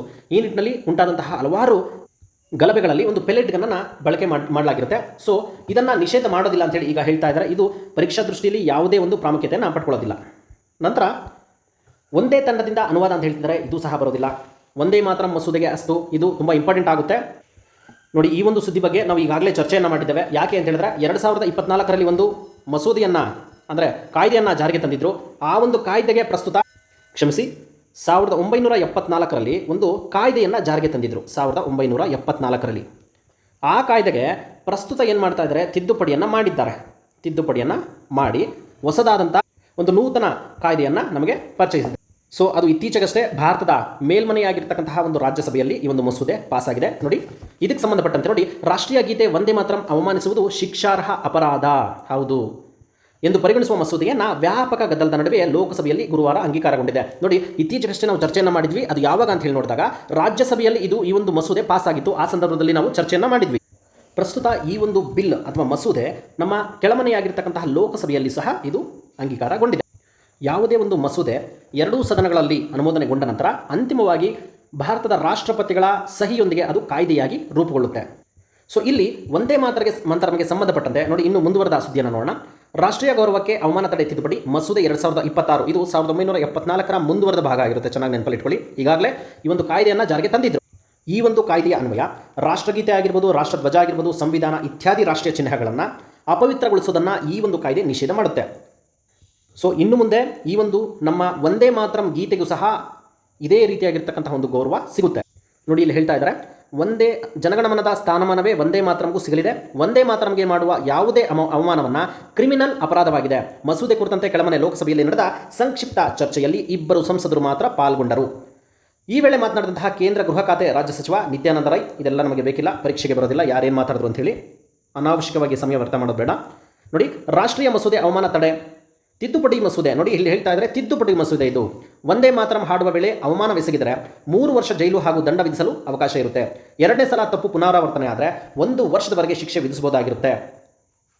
ಒಟ್ಟಾರೆಯಾಗಿ ಒಂದೇ ಮಾತರಂ ಗೀತೆಗೆ ಸಂಬಂಧಪಟ್ಟಂತೆ ನಾವು ಸುದ್ದಿಗಳನ್ನು ಅಂದರೆ ನಾವು ಪರೀಕ್ಷಾಧಾರಿತವಾದ ಚರ್ಚೆಯನ್ನು ಮಾಡೋದಾದರೆ ನೋಡಿ, ಒಂದೇ ಮಾತರಮನ್ನು ಯಾರು ಬರೀತಾರೆ ಈ ಒಂದು ಪ್ರಶ್ನೆ ಬರಬಹುದು. ಈಗಾಗಲೇ ಹಲವಾರು ಪ್ರಶ್ನೆಗಳಲ್ಲಿ ಕೇಳಿದ್ದಾರೆ ಒಂದೇ ಮಾತರಂ ಗೀತೆಯನ್ನು ರಚನೆ ಮಾಡಿದವರು ಯಾರು ಅಂತ ಹೇಳಿ. ಒಂದೇ ಮಾತರಂಗೆ ಸಂಬಂಧಪಟ್ಟಂತೆ ಒಂದೇ ಮಾತರಂ ಬಂಕಿಮಚಂದ್ರ ಚಟರ್ಜಿ ನೋಡಿ, ಬಂಕಿಮಚಂದ್ರ ಚಟರ್ಜಿಯವರು ಒಂದೇ ಮಾತರಂ ಅನ್ನುವಂತಹ ಒಂದು ಗೀತೆಯನ್ನು ರಚನೆ ಮಾಡ್ತಾರೆ. ಯಾವ ಇಸವಿಯಲ್ಲಿ ಅಂತೇಳಿ ನಾವು ನೋಡಿದಾಗ 1882ರಲ್ಲಿ ಆನಂದಮಠ ನೋಡಿ, ಆನಂದಮಠ ಅನ್ನುವಂತಹ ಒಂದು ಕಾದಂಬರಿಯಲ್ಲಿ ಈ ಒಂದು ಒಂದೇ ಮಾತರಂ ಅನ್ನುವಂತಹ ಒಂದು ಗೀತೆಯನ್ನು ಇವರು ರಚನೆ ಮಾಡಿರ್ತಾರೆ. ಇದು 1882ರಲ್ಲಿ ಲೋಕಾರ್ಪಣೆಗೊಳ್ಳುತ್ತೆ. ನಂತರ ಇದಕ್ಕೆ ಒಂದು ಲಿಂಕಿಂಗ್ ಆಗಿ ನಾವು ನೋಡೋದಾದರೆ ಭಾರತದ ಜನಗಣಮನವನ್ನು ಅಂದರೆ ಭಾರತದ ರಾಷ್ಟ್ರಗೀತೆಯಾಗಿ ಯಾವಾಗ ನಾವು ಸ್ವೀಕಾರ ಮಾಡಿದ್ವಿ, ಯಾವಾಗ ಅಡಾಪ್ಟ್ ಮಾಡ್ಕೊಂಡ್ವಿ ಅಂತ ನೋಡಿದಾಗ 1950 ಜನವರಿ 24ನೇ ತಾರೀಕು ಭಾರತದ ಜನಗಣಮನ ಅಂದರೆ ನ್ಯಾಷನಲ್ ಅಂತಮ್ ಅಂತ ಹೇಳಿ ನಾವು ಏನು ಕರಿತೀವಿ ಅಂದರೆ ನಮ್ಮ ಭಾರತದ ರಾಷ್ಟ್ರಗೀತೆಯನ್ನಾಗಿ 1950 ಜನವರಿ 24ನೇ ತಾರೀಕು ನಾವು ಇದನ್ನು ಸ್ವೀಕಾರ ಮಾಡಿದ್ವಿ. ನೋಡಿ, ಈ ರೀತಿಯಾಗಿರ್ತಕ್ಕಂತಹ ಪ್ರಶ್ನೆಗಳು ಪರೀಕ್ಷೆಯಲ್ಲಿ ಬರತಕ್ಕಂತಹ ಸಾಧ್ಯತೆಗಳು ಹೆಚ್ಚಿನದಾಗಿರುತ್ತೆ. ಬಿಕಾಸ್ ಒಂದೇ ಮಾತರಂ ಅಂದ ತಕ್ಷಣ ಅದರ ನೇರ ಪ್ರಶ್ನೆಯನ್ನು ಕೇಳಬೇಕು ಅಂತ ಏನಿಲ್ಲ, ಅದಕ್ಕೆ ಸಂಬಂಧಪಟ್ಟಂತಹ ಒಂದು ಪ್ರಶ್ನೆಗಳು. ಉದಾಹರಣೆಗೆ ಇದನ್ನು ರಚನೆ ಮಾಡಿದವರು ಯಾರು? ಬಂಕಿಮಚಂದ್ರ ಚಟರ್ಜಿ. ಯಾವ ವರ್ಷದಲ್ಲಿ ಇದನ್ನು ರಚನೆ ಮಾಡಿ ಲೋಕಾರ್ಪಣೆ ಮಾಡಿದ್ರು? 1882ರಲ್ಲಿ. ಹಾಗಾದರೆ ಈ ಒಂದು ಒಂದೇ ಮಾತರಂ ಅನ್ನುವಂತಹ ಗೀತೆ ಯಾವ ಕಾದಂಬರಿಯಲ್ಲಿದೆ ಅಂತ ನಾವು ನೋಡಿದಾಗ ಆನಂದಮಠ ಅನ್ನುವಂತಹ ಕಾದಂಬರಿಯಲ್ಲಿದೆ. ಇದನ್ನು ರಚನೆ ಮಾಡಿದವರು ಅಗೇನ್ ಬಂಕಿಮಚಂದ್ರ ಚಟರ್ಜಿ. ಮತ್ತು ಇದಕ್ಕೆ ಸಂಬಂಧಪಟ್ಟಂತೆ ಒಂದು ರಾಷ್ಟ್ರೀಯ ಗೌರವಕ್ಕೆ ಅವಮಾನ ತಡೆ ತಿದ್ದುಪಡಿ ಮಸೂದೆಯನ್ನು ಮಂಡನೆ ಮಾಡಿದ್ದಾರೆ. ಈಗ ಒಂದೇ ಮಾತರಂ ಗೀತೆಗೆ ಒಂದು ಕಾನೂನಾತ್ಮಕ ಮಾನ್ಯತೆ ಸಿಕ್ಕಿದೆ, ರಾಷ್ಟ್ರೀಯ ಗೌರವ ಸಿಕ್ಕಿದೆ. ಹಾಗಾದರೆ ಭಾರತದ ರಾಷ್ಟ್ರೀಯ ಗೀತೆ ಆಗಿರುವಂತಹ ಜನಗಣ ಮನವನ್ನು ಯಾವಾಗ ಅಳವಡಿಕೆ ಮಾಡಿಕೊಂಡ್ರು? ಇದನ್ನು ರಚನೆ ಮಾಡಿದವರು ಯಾರು? ಈ ರೀತಿಯಾಗಿರುವಂತಹ ಪ್ರಶ್ನೆಗಳು ಬರುತ್ತೆ. ಸೊ ಹಾಗಾಗಿ ನಾವು ಯಾವತ್ತೇ ಆಗಲಿ ಓದಿದಾಗ ಪರೀಕ್ಷಾಧಾರಿತವಾಗಿ ಮಾತ್ರವೇ ನಮ್ಮ ಅಧ್ಯಯನ ಇರಬೇಕಾಗುತ್ತೆ. ನಂತರ ನೋಡಿದಾಗ ನೋಡಿ, ಈ ಒಂದು ಪುಟದಲ್ಲಿ ಪರೀಕ್ಷಾ ಸುಧಾರಣೆ ಆತುರದ ಕ್ರಮ ಮೂಲ ಸಮಸ್ಯೆಯ ಮುಂದುವರಿಕೆ ಅಂತೇಳಿ ಒಂದು ಸಂಪಾದಕೀಯದಲ್ಲಿ ಒಂದು ಸುದ್ದಿಯನ್ನು ಕೊಟ್ಟಿದ್ದಾರೆ. ಈ ಸುದ್ದಿ ಇತ್ತೀಚೆಗಷ್ಟೇ ನೀಟ್ ಪರೀಕ್ಷೆಯ ಪ್ರಶ್ನೆ ಪತ್ರಿಕೆ ಸೋರಿಕೆಯಾಗಿತ್ತು. ಈ ಸಂಬಂಧ ಸುದ್ದಿ ಕೊಡಲಾಗಿದೆ. ಇದು ಪರೀಕ್ಷೆಗೆ ಅಷ್ಟೇನು ಪ್ರಾಮುಖ್ಯತೆಯನ್ನು ಹೊಂದಿರೋದಿಲ್ಲ. ನಂತರ ಸಿನಿಮಾ ಅಭಿವ್ಯಕ್ತಿ ಕಳಂಕಿತ ಪ್ರಶಸ್ತಿ ಅಂತೇಳಿ ಒಂದು ಸುದ್ದಿಯನ್ನು ಕೊಟ್ಟಿದ್ದಾರೆ. ಇದು ಸಹ ಪರೀಕ್ಷೆಗೆ ಪ್ರಾಮುಖ್ಯತೆಯನ್ನು ಪಡ್ಕೊಳ್ಳೋದಿಲ್ಲ. ನಂತರ ಕಾವೇರಿ ಎಲ್ಲರೂ ನೀರು ಹರಿಸಿದವರೇ ನೋಡಿ, ಈ ಒಂದು ಸುದ್ದಿಗೆ ಸಂಬಂಧಪಟ್ಟಂತೆ ಪ್ರತಿ ವರ್ಷವೂ ಸಹ ಮಳೆಗಾಲದಲ್ಲಿ ಈ ಒಂದು ಕಾವೇರಿ ನದಿ ನೀರು ಸುದ್ದಿ ಆಗೋದಕ್ಕಿಂತಲೂ ಬರಗಾಲದ ಸಂದರ್ಭದಲ್ಲಿ ಕಾವೇರಿ ನದಿ ನೀರಿನ ಹಂಚಿಕೆ ಬಗ್ಗೆ ಸುದ್ದಿ ಆಗ್ತಾನೆ ಇರುತ್ತೆ, ಹಾಗೂ ವಿವಾದ ಸದಾಕಾಲ ಇರುತ್ತೆ. ಸೊ ಇದೆಲ್ಲದರ ಬಗ್ಗೆ ನಾವು ನೋಟ್ಸ್ನಲ್ಲಿ ವಿವರಾತ್ಮಕವಾಗಿ ನೀಡಿದ್ದೇವೆ, ಅಲ್ಲಿ ನೋಡೋಣ. ಉದಾಹರಣೆಗೆ ಇದಕ್ಕೆ ಸಂಬಂಧಪಟ್ಟಂತೆ ಸಂಸತ್ ಏನು ಹೇಳುತ್ತೆ, ಭಾರತ ಸಂವಿಧಾನದ ಯಾವ ಒಂದು ಅನುಚ್ಛೇದ ಒಂದು ಪ್ರಾವಿಷನ್ ಮಾಡಿಕೊಟ್ಟಿದೆ, ಎಲ್ಲವನ್ನೂ ನೋಡ್ತಾ ಹೋಗೋಣ. ನಂತರದ ಸುದ್ದಿ, ಚಿನ್ನದ ಬೇಡಿಕೆ ಶೇಕಡ 6ರಷ್ಟು ಇಳಿಕೆ ಅಂತ ಹೇಳ್ತಿದ್ದಾರೆ, ಬರೋದಿಲ್ಲ. ನಂತರದ ಸುದ್ದಿ, ಇದು ಸಹ ಬರೋದಿಲ್ಲ ಪರೀಕ್ಷೆಗೆ. ಇರಾನ್ ಮೇಲೆ ಅಮೆರಿಕ ದಾಳಿ ಅಂತ ಹೇಳ್ತಿದ್ದಾರೆ. ಅಮೆರಿಕ ಹಾಗೂ ಇರಾನ್ ನಡುವಿನ ಒಂದು ಘರ್ಷಣೆ ಏನಿದೆ, ಈ ಒಂದು ಘರ್ಷಣೆಯ ಬೆಳವಣಿಗೆಯ ಪ್ರತಿನಿತ್ಯದ ಬೆಳವಣಿಗೆ ಆಗ್ತಾನೆ ಇರುತ್ತೆ. ಏನೋ ಒಂದೊಂದು ಘರ್ಷಣೆ ಅಥವಾ ಘಟನೆ ನಡೀತಾನೆ ಇರುತ್ತೆ. ಈ ಸಂಬಂಧ ನಾವು ಏನೆಲ್ಲ ಪರೀಕ್ಷೆಗೆ ಸಿದ್ಧರಾಗಿರಬೇಕು ಅಂತೇಳಿ ಈಗಾಗಲೇ ನಾವು ಈ ಹಿಂದಿನ ವಿಡಿಯೋಗಳಲ್ಲಿ ಡೀಟೇಲ್ಡಾಗಿ ಎಕ್ಸ್ಪ್ಲೇನ್ ಮಾಡಿದ್ದೀನಿ. ಅದನ್ನು ತರೋಗಿ ಓದ್ಕೊಳ್ಳಿ. ಆ್ಯಂಡ್ ಇದಕ್ಕೆ ಸಂಬಂಧಪಟ್ಟಂತೆ ಇವತ್ತಿನ ಒಂದು ಸಂಚಿಕೆಯಲ್ಲೂ ಸಹ ನಾವು ಒಂದು ಡೀಟೇಲ್ಡ್ ಮ್ಯಾಪನ್ನು ಇಟ್ಕೊಂಡು ಪ್ಲೇಸಸ್ ಯಾವೆಲ್ಲ ಪ್ಲೇಸಸ್ ನಮಗೆ ಪರೀಕ್ಷೆಯಲ್ಲಿ ಇಂಪಾರ್ಟೆಂಟ್ ಆಗುತ್ತೆ ಆ ಒಂದು ಪ್ಲೇಸಸನ್ನು ಮಾರ್ಕ್ ಮಾಡೋದ್ರ ಮುಖಾಂತರ ಅದನ್ನು ಎಕ್ಸ್ಪ್ಲೇನ್ ಮಾಡ್ತೇನೆ. ನಂತರ ಹಾಕಿ ತಂಡಗಳಿಗೆ ಕೇಸರಿ ಪೋಷಕ ಅಂತೇಳಿ ಹೇಳ್ತಿದ್ದಾರೆ. ಸೊ ಇದು ಬರೋದಿಲ್ಲ, ಇದು ಬರೋದಿಲ್ಲ. ಆಯ್ಕೆ ಸಮಿತಿಯಿಂದ CJI ಹೊರಗಟ್ಟಿದ್ದಕ್ಕೆ ಅಂತೇಳಿ ಹೇಳ್ತಿದ್ದಾರೆ. ಮುಖ್ಯ ಚುನಾವಣಾ ಆಯುಕ್ತರ ಒಂದು ನೇಮಕಾತಿ ಸಂಬಂಧ ಈ ಒಂದು ಸುದ್ದಿ ಇದೆ. ನೋಡಿ, ಈ ಒಂದು ಸುದ್ದಿಗೆ ಸಂಬಂಧಪಟ್ಟಂತೆ ಪರೀಕ್ಷೆಯಲ್ಲಿ ಯಾವೆಲ್ಲ ಪ್ರಶ್ನೆಗಳನ್ನು ಕೇಳಬಹುದು ಅಂತ ಹೇಳಿದ್ರೆ ನೋಟ್ಸ್ನಲ್ಲಿ ಕೊಟ್ಟಿದ್ದಾವೆ. ಆದರೂ ಸಹ ಇಲ್ಲೊಂದು ಚರ್ಚೆಯನ್ನು ನಾವು ಮುಂದುವರಿಸೋದಾದರೆ ನೋಡಿ, ಭಾರತ ಸಂವಿಧಾನದ 324ನೇ ಅನುಚ್ಛೇದದ ಪ್ರಕಾರ ನಮ್ಮ ಭಾರತದ ಚುನಾವಣಾ ಆಯೋಗ ಸ್ಥಾಪನೆ ಆಗುತ್ತೆ. ಸ್ಥಾಪನೆ ಆಗ್ತಕ್ಕಂಥದ್ದು ಯಾವಾಗ ಅಂತ ನಾವು ನೋಡಿದಾಗ ದಿನಾಂಕ 25 ಜನವರಿ 1950ರಲ್ಲಿ ಈ ಒಂದು ಚುನಾವಣಾ ಆಯೋಗ ಸ್ಥಾಪನೆ ಆಗುತ್ತೆ. ಇದೊಂದು ಭಾರತದ ಮೂಲ ಸಂವಿಧಾನದ ಅಡಿಯಲ್ಲಿ ಸ್ಥಾಪನೆ ಆಗಿದ್ದರಿಂದಾಗಿ ಇದನ್ನು ನಾವು ಒಂದು ಸಾಂವಿಧಾನಿಕ ಸಂಸ್ಥೆ ಅಂತ ಹೇಳಿ ಕರಿತೇವೆ. ಪರೀಕ್ಷೆಯಲ್ಲಿ ಯಾವ ರೀತಿಯಾಗಿರ್ತಕ್ಕಂಥ ಪ್ರಶ್ನೆಗಳು ಬರ್ತವೆ ಅಂತ ಹೇಳಿದ್ರೆ ಕೆಲವೊಂದು ಸಂಸ್ಥೆಗಳ ಹೆಸರನ್ನು ಕೊಟ್ಟು, ಉದಾಹರಣೆಗೆ ಚುನಾವಣಾ ಆಯೋಗ ಆಗಿರ್ಬೋದು, ಅಥವಾ ಪರಿಶಿಷ್ಟ ಜಾತಿ ಮತ್ತು ಪಂಗಡಗಳ ಆಯೋಗ ಆಗಿರ್ಬೋದು, ಇನ್ಯಾವುದೇ ಆಯೋಗ ಆಗಿರ್ಬೋದು, ಅವುಗಳನ್ನು ಕೊಟ್ಟು ಇದು ಸಾಂವಿಧಾನಿಕ ಸಂಸ್ಥೆಗೆ ಅಥವಾ ಅಸಾಂವಿಧಾನಿಕ ಸಂಸ್ಥೆಗೆ ಅಥವಾ ಶಾಸನಾತ್ಮಕ ಸಂಸ್ಥೆಗೆ ಅಂತೂ ಈ ರೀತಿಯಾಗಿರ್ತಕ್ಕಂತಹ ಒಂದು ಪ್ರಶ್ನೆಗಳಿಂದ ಅಥವಾ ಆಯ್ಕೆಗಳಿಂದ ಕೇಳಬಹುದಾಗಿರುತ್ತೆ. ಇನ್ನು ಈ ಒಂದು ಎಲೆಕ್ಷನ್ ಕಮಿಷನ್ಗೆ ಸಂಬಂಧಪಟ್ಟಂತೆ ಇಲ್ಲಿ ಯಾರೆಲ್ಲ ಅಧಿಕಾರಿಗಳು ಕಾರ್ಯನಿರ್ವಹಿಸ್ತಾರೆ ಅಂತೇಳಿ ನೋಡಿದಾಗ ಒಬ್ಬ ಮುಖ್ಯ ಚುನಾವಣಾ ಆಯುಕ್ತರು ಇರ್ತಾರೆ, ಹಾಗೂ ಅಗತ್ಯಕ್ಕೆ ಅನುಗುಣವಾಗಿ ಇತರೆ ಚುನಾವಣಾ ಆಯುಕ್ತರು ಇರ್ತಾರೆ. ಇವರುಗಳನ್ನು ಭಾರತದ ರಾಷ್ಟ್ರಪತಿಗಳು ನೇಮಕ ಮಾಡ್ತಾರೆ, ಚೆನ್ನಾಗಿ ನೆನಪಲ್ಲಿಟ್ಕೊಳ್ಳಿ. ಹಾಗೂ ಇವರ ಒಂದು ಅಧಿಕಾರಾವಧಿಯನ್ನು ನಾವು ನೋಡೋದಾದರೆ 6 ವರ್ಷ ಇವರ ಅಧಿಕಾರದ ಅವಧಿ ಆಗಿರುತ್ತೆ, ಅಥವಾ ಇವರಿಗೆ 65 ವರ್ಷ ತುಂಬುವವರೆಗೂ ಇವರ ಅಧಿಕಾರಾವಧಿ ಇರುತ್ತೆ. ಯಾವುದು ಮೊದಲು ಬರುತ್ತೋ ಅದಾಗಿರುತ್ತೆ. ಆ್ಯಂಡ್ ಈ ಒಂದು ಚುನಾವಣಾ ಆಯೋಗದ ಒಂದು ಕರ್ತವ್ಯಗಳು ಏನು ಅಂತ ನಾವು ನೋಡಿದಾಗ ಲೋಕಸಭೆ ಆಗಿರ್ಬೋದು, ಅದೇ ರೀತಿ ರಾಜ್ಯಸಭೆ ಆಗಿರ್ಬೋದು, ರಾಷ್ಟ್ರಪತಿ ಮತ್ತು ಉಪರಾಷ್ಟ್ರಪತಿಗಳ ಚುನಾವಣೆಗಳನ್ನು ಈ ಒಂದು ಚುನಾವಣಾ ಆಯೋಗ ನಡೆಸಿಕೊಡುತ್ತೆ. ಸೊ ನಂತರದ ಸುದ್ದಿಯನ್ನು ನೋಡೋದಾದರೆ KPSCಗೆ UPSC ಮಾದರಿ ಅಂತೇಳಿ ಮತ್ತೆ ಇಲ್ಲಿ ಸುದ್ದಿ ಕೊಡಲಾಗಿದೆ. ಸೊ KPSC ಹಾಗೂ UPSCಗೆ ಸಂಬಂಧಪಟ್ಟಂತೆ ಈಗಾಗಲೇ ಚರ್ಚೆ ಮಾಡಿದ್ದೇವೆ, ಮತ್ತೆ ಸಹ ಮಾಡೋಣ. ನೋಡಿ, ಇಲ್ಲಿ ಶ್ರೀಶಂಕರ್ಗೆ ಸತತ 2ನೇ ಬಾರಿ ಬೆಳ್ಳಿ ಅಂತ ಹೇಳಿದ್ದಾರೆ. ಹಾಗೂ ಪ್ಯಾರಾ ಸ್ಪರ್ಧೆಯಾಗಿರ್ತಕ್ಕಂಥ 100 ಮೀಟರ್ ಸ್ಪರ್ಧೆಯಲ್ಲಿ ಭಾರತಕ್ಕೆ ಡಬಲ್ ಅಂತ ಹೇಳ್ತಿದ್ದಾರೆ. ಸೊ ಇದು ಕ್ರೀಡೆಗೆ ಸಂಬಂಧಪಟ್ಟಂಥ ಒಂದು ಸುದ್ದಿ ಆಗಿರುತ್ತೆ. ಆದರೆ ಪರೀಕ್ಷೆಗೆ ಇದು ಪ್ರಾಮುಖ್ಯತೆಯನ್ನು ಪಡ್ಕೊಳ್ಳೋದಿಲ್ಲ ಅಂತಲ್ಲ. ಈಗ ಪ್ರಸ್ತುತ ಕಾಮನ್ವೆಲ್ತ್ ಗೇಮ್ಸ್ ನಡೀತಾ ಇದೆ. ಪ್ರತಿ 4 ವರ್ಷಗಳಿಗೆ ಒಮ್ಮೆ ನಡೀತಕ್ಕಂಥ ಈ ಒಂದು ಗೇಮ್ಸ್ನಲ್ಲಿ ನಮ್ಮ ಭಾರತ ಕೂಡ ಸ್ಪರ್ಧೆ ಮಾಡಿದೆ. ಹಾಗೂ ಕಾಮನ್ವೆಲ್ತ್ ಸಂಘಟನೆ ಏನಿದೆ, ಈ ಸಂಘಟನೆಯಲ್ಲಿ ನಮ್ಮ ಭಾರತ ಕೂಡ ಸದಸ್ಯ ರಾಷ್ಟ್ರ ಆಗಿದೆ. ಯಾಕೆ ಅಂತ ನೋಡಿದಾಗ ನಮ್ಮ ಭಾರತವು ಸಹ ಒಂದೊಮ್ಮೆ ಬ್ರಿಟಿಷರ ಆಡಳಿತಕ್ಕೆ ಒಳಪಟ್ಟಿತ್ತು. ನಂತರ ಸ್ವಾತಂತ್ರ್ಯವನ್ನು ಘೋಷಣೆ ಮಾಡಿಕೊಂಡಿರ್ತಕ್ಕಂಥದ್ದು. ಒಟ್ಟಾರೆಯಾಗಿ ನೋಡೋದಾದರೆ ಕಾಮನ್ವೆಲ್ತ್ ಸಂಘಟನೆಯ ಸದಸ್ಯ ರಾಷ್ಟ್ರಗಳು ಯಾವ್ಯಾವು ಅಂತ ನೋಡಿದಾಗ ಪರೀಕ್ಷೆಯಲ್ಲಿ ಕೇಳ್ತಾರೆ. ಕಾಮನ್ವೆಲ್ತ್ ಸಂಘಟನೆಯ ರಾಷ್ಟ್ರಗಳು ಯಾವ್ಯಾವು ಅಂತ ಹೇಳಿ ಕೇಳಿದಾಗ, ಒಂದು ಈ ಹಿಂದೆ ಬ್ರಿಟಿಷರ ಅಧಿಪತ್ಯಕ್ಕೆ ಒಳಪಟ್ಟಿರ್ತಕ್ಕಂತಹ ರಾಷ್ಟ್ರಗಳು ಹಾಗೂ ಪ್ರಸ್ತುತ ಈ ಒಂದು ಸಂಘಟನೆಯ ಸದಸ್ಯತ್ವವನ್ನು ಪಡೆದಿರ್ತಕ್ಕಂತಹ ರಾಷ್ಟ್ರಗಳಾಗಿರ್ತವೆ. ಸೊ ಇದಿಷ್ಟು ದಿನಾಂಕ 31/7/2026 ಪತ್ರಿಕೆಯಲ್ಲಿ ಇರತಕ್ಕಂಥ ಒಂದು ಪರೀಕ್ಷಾಧಾರಿತ ಸುದ್ದಿಯಾಗಿರುತ್ತೆ. ಹಾಗೂ ಮುಂದಿನ ದಿನಾಂಕ 1 ಹಾಗೂ 2 ಹಾಗೂ 3 ಆಗಸ್ಟ್ ಈ 3 ದಿನಗಳ ಪ್ರಜಾವಾಣಿ ಪತ್ರಿಕೆಯನ್ನು ನಾವು ವಿಶ್ಲೇಷಣೆ ಮಾಡಿದ ನಂತರ ನಾವು ಪ್ರಿಪೇರ್ ಮಾಡ್ಕೊಂಡಿರ್ತಕ್ಕಂಥ ಒಂದು ನೋಟ್ಸ್ಗೆ ಹೋಗೋಣ. ಅಲ್ಲಿ ಡೀಟೇಲ್ಡ್ ಆಗಿ ಅನಾಲಿಸಿಸ್ ಮಾಡ್ತಾ ಹೋಗೋಣ. ಹಾಗೂ ಪ್ರೆಸ್ ಇನ್ಫಾರ್ಮೇಷನ್ ಬ್ಯೂರೋ ಆಗಿರ್ಬೋದು, ದ ಹಿಂದೂ ಆಗಿರ್ಬೋದು, ಇನ್ನಿತರ ಪತ್ರಿಕೆಗಳಿಂದ ನಾವು ಎಕ್ಸಾಮ್ ಓರಿಯೆಂಟೆಡ್ ಆಗಿ ಏನು ಇಂಪಾರ್ಟೆಂಟ್ ಇದೆ ಅದನ್ನು ಮಾತ್ರ ನಾವು ಸಂಗ್ರಹಣೆ ಮಾಡಿದ್ವಿ. ಅದನ್ನು ಕೊನೆಯಲ್ಲಿ ಚರ್ಚೆ ಮಾಡೋಣ. ನೋಡಿ, ದಿನಾಂಕ ಆಗಸ್ಟ್ 1, 2026 ಪ್ರಜಾವಾಣಿ ಪತ್ರಿಕೆಯ ಮುಖಪುಟ ಆಗಿರುತ್ತೆ ಇದು. ಸೊ ಈ ಒಂದು ಮುಖಪುಟದಲ್ಲೂ ಸಹ ನೋಡಿ, ಬರ್ನಿಂಗ್ ಟಾಪಿಕ್ ಆಗಿರತಕ್ಕಂಥ ಕಾವೇರಿ ನದಿ ನೀರಿನ ಬಗ್ಗೆ ಒಂದು ಸುದ್ದಿ ಇದೆ. ಸೊ ಇದು ಕೂಡ ಎಕ್ಸಾಮ್ಗೆ ಇಂಪಾರ್ಟೆಂಟ್ ಆಗುತ್ತೆ. ಹಿಂದೆ ನಾವು ನೋಡಿದಂತೆ ಇದನ್ನು ನಾವು ಚರ್ಚೆ ಮಾಡೋಣ. ಈಗಾಗಲೇ ಹೇಳಿದಂತೆ ಪ್ರಾಣೇಶ್ ಆಯ್ಕೆ ಅಸಿಂಧು ಅಂತ ಹೇಳ್ತಾ ಇದ್ದಾರೆ. ನೋಡಿ, ವಿಧಾನ ಪರಿಷತ್ಗೆ ಸಂಬಂಧಪಟ್ಟಂತೆ, ಅಂದರೆ ರಾಜ್ಯ ವಿಧಾನಮಂಡಲದ ಮೇಲ್ಮನೆಯಾಗಿರುವಂತಹ ವಿಧಾನ ಪರಿಷತ್ಗೆ ಸಂಬಂಧಪಟ್ಟಂತೆ ನಾವು ಭಾರತದ ಸಂವಿಧಾನದ ದೃಷ್ಟಿಯಲ್ಲಿ ನೋಡೋದಾದರೆ ಇದರ ರಚನೆ ಭಾರತ ಸಂವಿಧಾನದ 171ನೇ ವಿಧಿಯ ಅಡಿಯಲ್ಲಿ ಆಗುತ್ತೆ. ಹಾಗೂ ಯಾವೆಲ್ಲ ರಾಜ್ಯಗಳಲ್ಲಿ ವಿಧಾನ ಪರಿಷತ್ತು ಅಸ್ತಿತ್ವದಲ್ಲಿ ಇರಬೇಕು ಅಥವಾ ರಚನೆ ಆಗಬೇಕು ಅನ್ನೋದನ್ನು ಮಾಡ್ತಕ್ಕಂಥ ಅಧಿಕಾರ ಯಾರಿಗಿರುತ್ತೆ ಅಂತ ನಾವು ನೋಡಿದಾಗ ಭಾರತದ ಸಂಸತ್ತಿಗೆ ಇರುತ್ತೆ, ಭಾರತ ಸಂವಿಧಾನದ 169ನೇ ವಿಧಿ ಅನ್ವಯ. ಹಾಗೂ ಇಲ್ಲಿ ಪ್ರಸ್ತುತ ಪ್ರಾಣೇಶ್ ಅವರು ಅಂದರೆ ಅವರ ಒಂದು ಆಯ್ಕೆಯನ್ನು ಅಸಿಂಧುಗೊಳಿಸಲಾಗಿದೆ. ಯಾಕೆ ಅಂತ ನಾವು ನೋಡಿದಾಗ ಇಲ್ಲಿ ಇವರು ನಾಮನಿರ್ದೇಶನಗೊಂಡಿರ್ತಾರೆ. ಇಲ್ಲಿ ನಾಮನಿರ್ದೇಶನಗೊಂಡಿರ್ತಕ್ಕಂಥ ಸದಸ್ಯರಿಗೆ ಮತದಾನದ ಹಕ್ಕು ಇರೋದಿಲ್ಲ. ಹಾಗಾಗಿ ಅವರ ಆಯ್ಕೆಯನ್ನು ಅಸಿಂಧು ಅಂತ ಹೇಳಿ ಘೋಷಣೆ ಮಾಡಿರ್ತಕ್ಕಂಥದ್ದು. ಹಾಗೂ ವಿಧಾನ ಪರಿಷತ್ಗೆ ಸಂಬಂಧಪಟ್ಟಂತೆ ನಮ್ಮ ಕರ್ನಾಟಕದಲ್ಲಿ ಒಟ್ಟು ಸಂಖ್ಯಾಬಲ 75 ಇದೆ. ಹಾಗೂ ಮುಂದುವರೆದು ನಾವು ನೋಡೋದಾದರೆ ಒಟ್ಟಾರೆ 5 ವಿಭಾಗಗಳಿಂದ ನಮ್ಮ ಕರ್ನಾಟಕದ ವಿಧಾನ ಪರಿಷತ್ತಿಗೆ ಅಭ್ಯರ್ಥಿಗಳು ಬರ್ತಾರೆ. ಒಂದು ಲೋಕಲ್ ಅಥಾರಿಟೀಸ್ ಏನಿದೆ ಅಂದರೆ ಸ್ಥಳೀಯ ಸಂಸ್ಥೆಗಳ ಕ್ಷೇತ್ರದಿಂದ ಬರ್ತಾರೆ, ಒಂದು ಲೋಕಲ್ ಅಥಾರಿಟೀಸು. ಆ್ಯಂಡ್ ಎರಡನೇದು ನಾವು ನೋಡಿದಾಗ MLAಗಳು ಎಲೆಕ್ಟ್ ಮಾಡಿ ಕಳಿಸ್ತಾರೆ, ಅಂದರೆ ಶಾಸಕರ ಕ್ಷೇತ್ರದಿಂದ ಬರ್ತಾರೆ. ಆ್ಯಂಡ್ ಮೂರನೇದು ನೋಡಿದಾಗ ಪದವೀಧರರ ಕ್ಷೇತ್ರದಿಂದ ಬರ್ತಾರೆ, ಅಂದರೆ ಗ್ರ್ಯಾಜುಯೇಟ್ಸ್ ಕಾನ್ಸ್ಟಿಟ್ಯೂನ್ಸಿಯಿಂದ ಬರ್ತಾರೆ. ಆ್ಯಂಡ್ ನಾಲ್ಕನೇದಾಗಿ ಶಿಕ್ಷಕರ ಕ್ಷೇತ್ರದಿಂದ ಬರ್ತಾರೆ, ಟೀಚರ್ಸ್ ಕಾನ್ಸ್ಟಿಟ್ಯೂನ್ಸಿಯಿಂದ ಸಹ ಆಯ್ಕೆ ಆಗ್ತಾರೆ. ಆ್ಯಂಡ್ ಕೊನೆಯದಾಗಿ 5ನೇದಾಗಿ ರಾಜ್ಯಪಾಲರಿಂದ ಗವರ್ನರಿಂದ ಏನಾಗ್ತಾರೆ, ಇಲ್ಲಿ ನಾಮಿನಿ ಆಗ್ತಾರೆ, ಅಂದರೆ ನಾಮನಿರ್ದೇಶನಗೊಳ್ತಾರೆ. ಸೊ ಇಲ್ಲಿ ನಾಮನಿರ್ದೇಶನಗೊಳ್ತಾರೆ ಯಾವ್ಯಾವ ಕ್ಷೇತ್ರಗಳಿಂದ ಅಂತ ನಾವು ನೋಡಿದಾಗ, ಒಂದು ಸಾಹಿತ್ಯ ಕ್ಷೇತ್ರದಿಂದ, ಮತ್ತು ವಿಜ್ಞಾನ, ಅದೇ ರೀತಿಯಾಗಿ ಕಲೆ, ನಂತರ ಸಹಕಾರ, ಆನಂತರ ಸಮಾಜ ಸೇವೆ ಕ್ಷೇತ್ರಗಳಲ್ಲಿ ವಿಶೇಷ ಅನುಭವ ಹೊಂದಿರತಕ್ಕಂತಹ ವ್ಯಕ್ತಿಗಳನ್ನು ಇಲ್ಲಿ ನಾಮನಿರ್ದೇಶನ ಮಾಡಲಾಗುತ್ತೆ. ಹಾಗೂ ಇವುಗಳ ಒಂದು ಸಂಖ್ಯಾಬಲವನ್ನು ನೋಡಿದಾಗ ಲೋಕಲ್ ಅಥಾರಿಟೀಸಿಂದ ಒಟ್ಟಾರೆ 25 ಸದಸ್ಯರು ಆಯ್ಕೆ ಆಗ್ತಾರೆ. ಹಾಗೂ ಶಾಸಕರಿಂದ ಒಟ್ಟು 25 ಜನ ಸದಸ್ಯರಾಗ್ತಾರೆ. ನಂತರ ಪದವೀಧರರ ಕ್ಷೇತ್ರದಿಂದ ನೋಡಿದಾಗ 7 ಜನ ಆಯ್ಕೆ ಆಗ್ತಾರೆ. ನಂತರ ಶಿಕ್ಷಕರ ಕ್ಷೇತ್ರದಿಂದ ಸಹ 7 ಜನ ಆಯ್ಕೆ ಆಗ್ತಾರೆ. ಮತ್ತು ರಾಜ್ಯಪಾಲರಿಂದ ಒಟ್ಟಾರೆಯಾಗಿ 11 ಜನ ನಾಮನಿರ್ದೇಶನಗೊಳ್ತಾರೆ. ಒಟ್ಟಾರೆಯಾಗಿ 75 ಸಂಖ್ಯೆ ಆಗುತ್ತೆ. ಇದಿಷ್ಟು ನಮ್ಮ ಕರ್ನಾಟಕದ ವಿಧಾನ ಪರಿಷತ್ನ ಸಂಖ್ಯಾಬಲ ಆಗಿರುತ್ತೆ. ಪರೀಕ್ಷೆಗಳಲ್ಲಿ ಈಗಾಗಲೇ ಕೇಳಿದ್ದಾರೆ ವಿಧಾನ ಪರಿಷತ್ನ, ಅಂದರೆ ನಮ್ಮ ಕರ್ನಾಟಕದ ವಿಧಾನ ಪರಿಷತ್ನ ಒಟ್ಟಾರೆ ಸಂಖ್ಯಾಬಲ ಎಷ್ಟು ಅಂತ ಕೇಳಿದ್ದಾರೆ. ಅದು ಸರಿಯಾದ ಉತ್ತರ 25 ಆಗಿರುತ್ತೆ.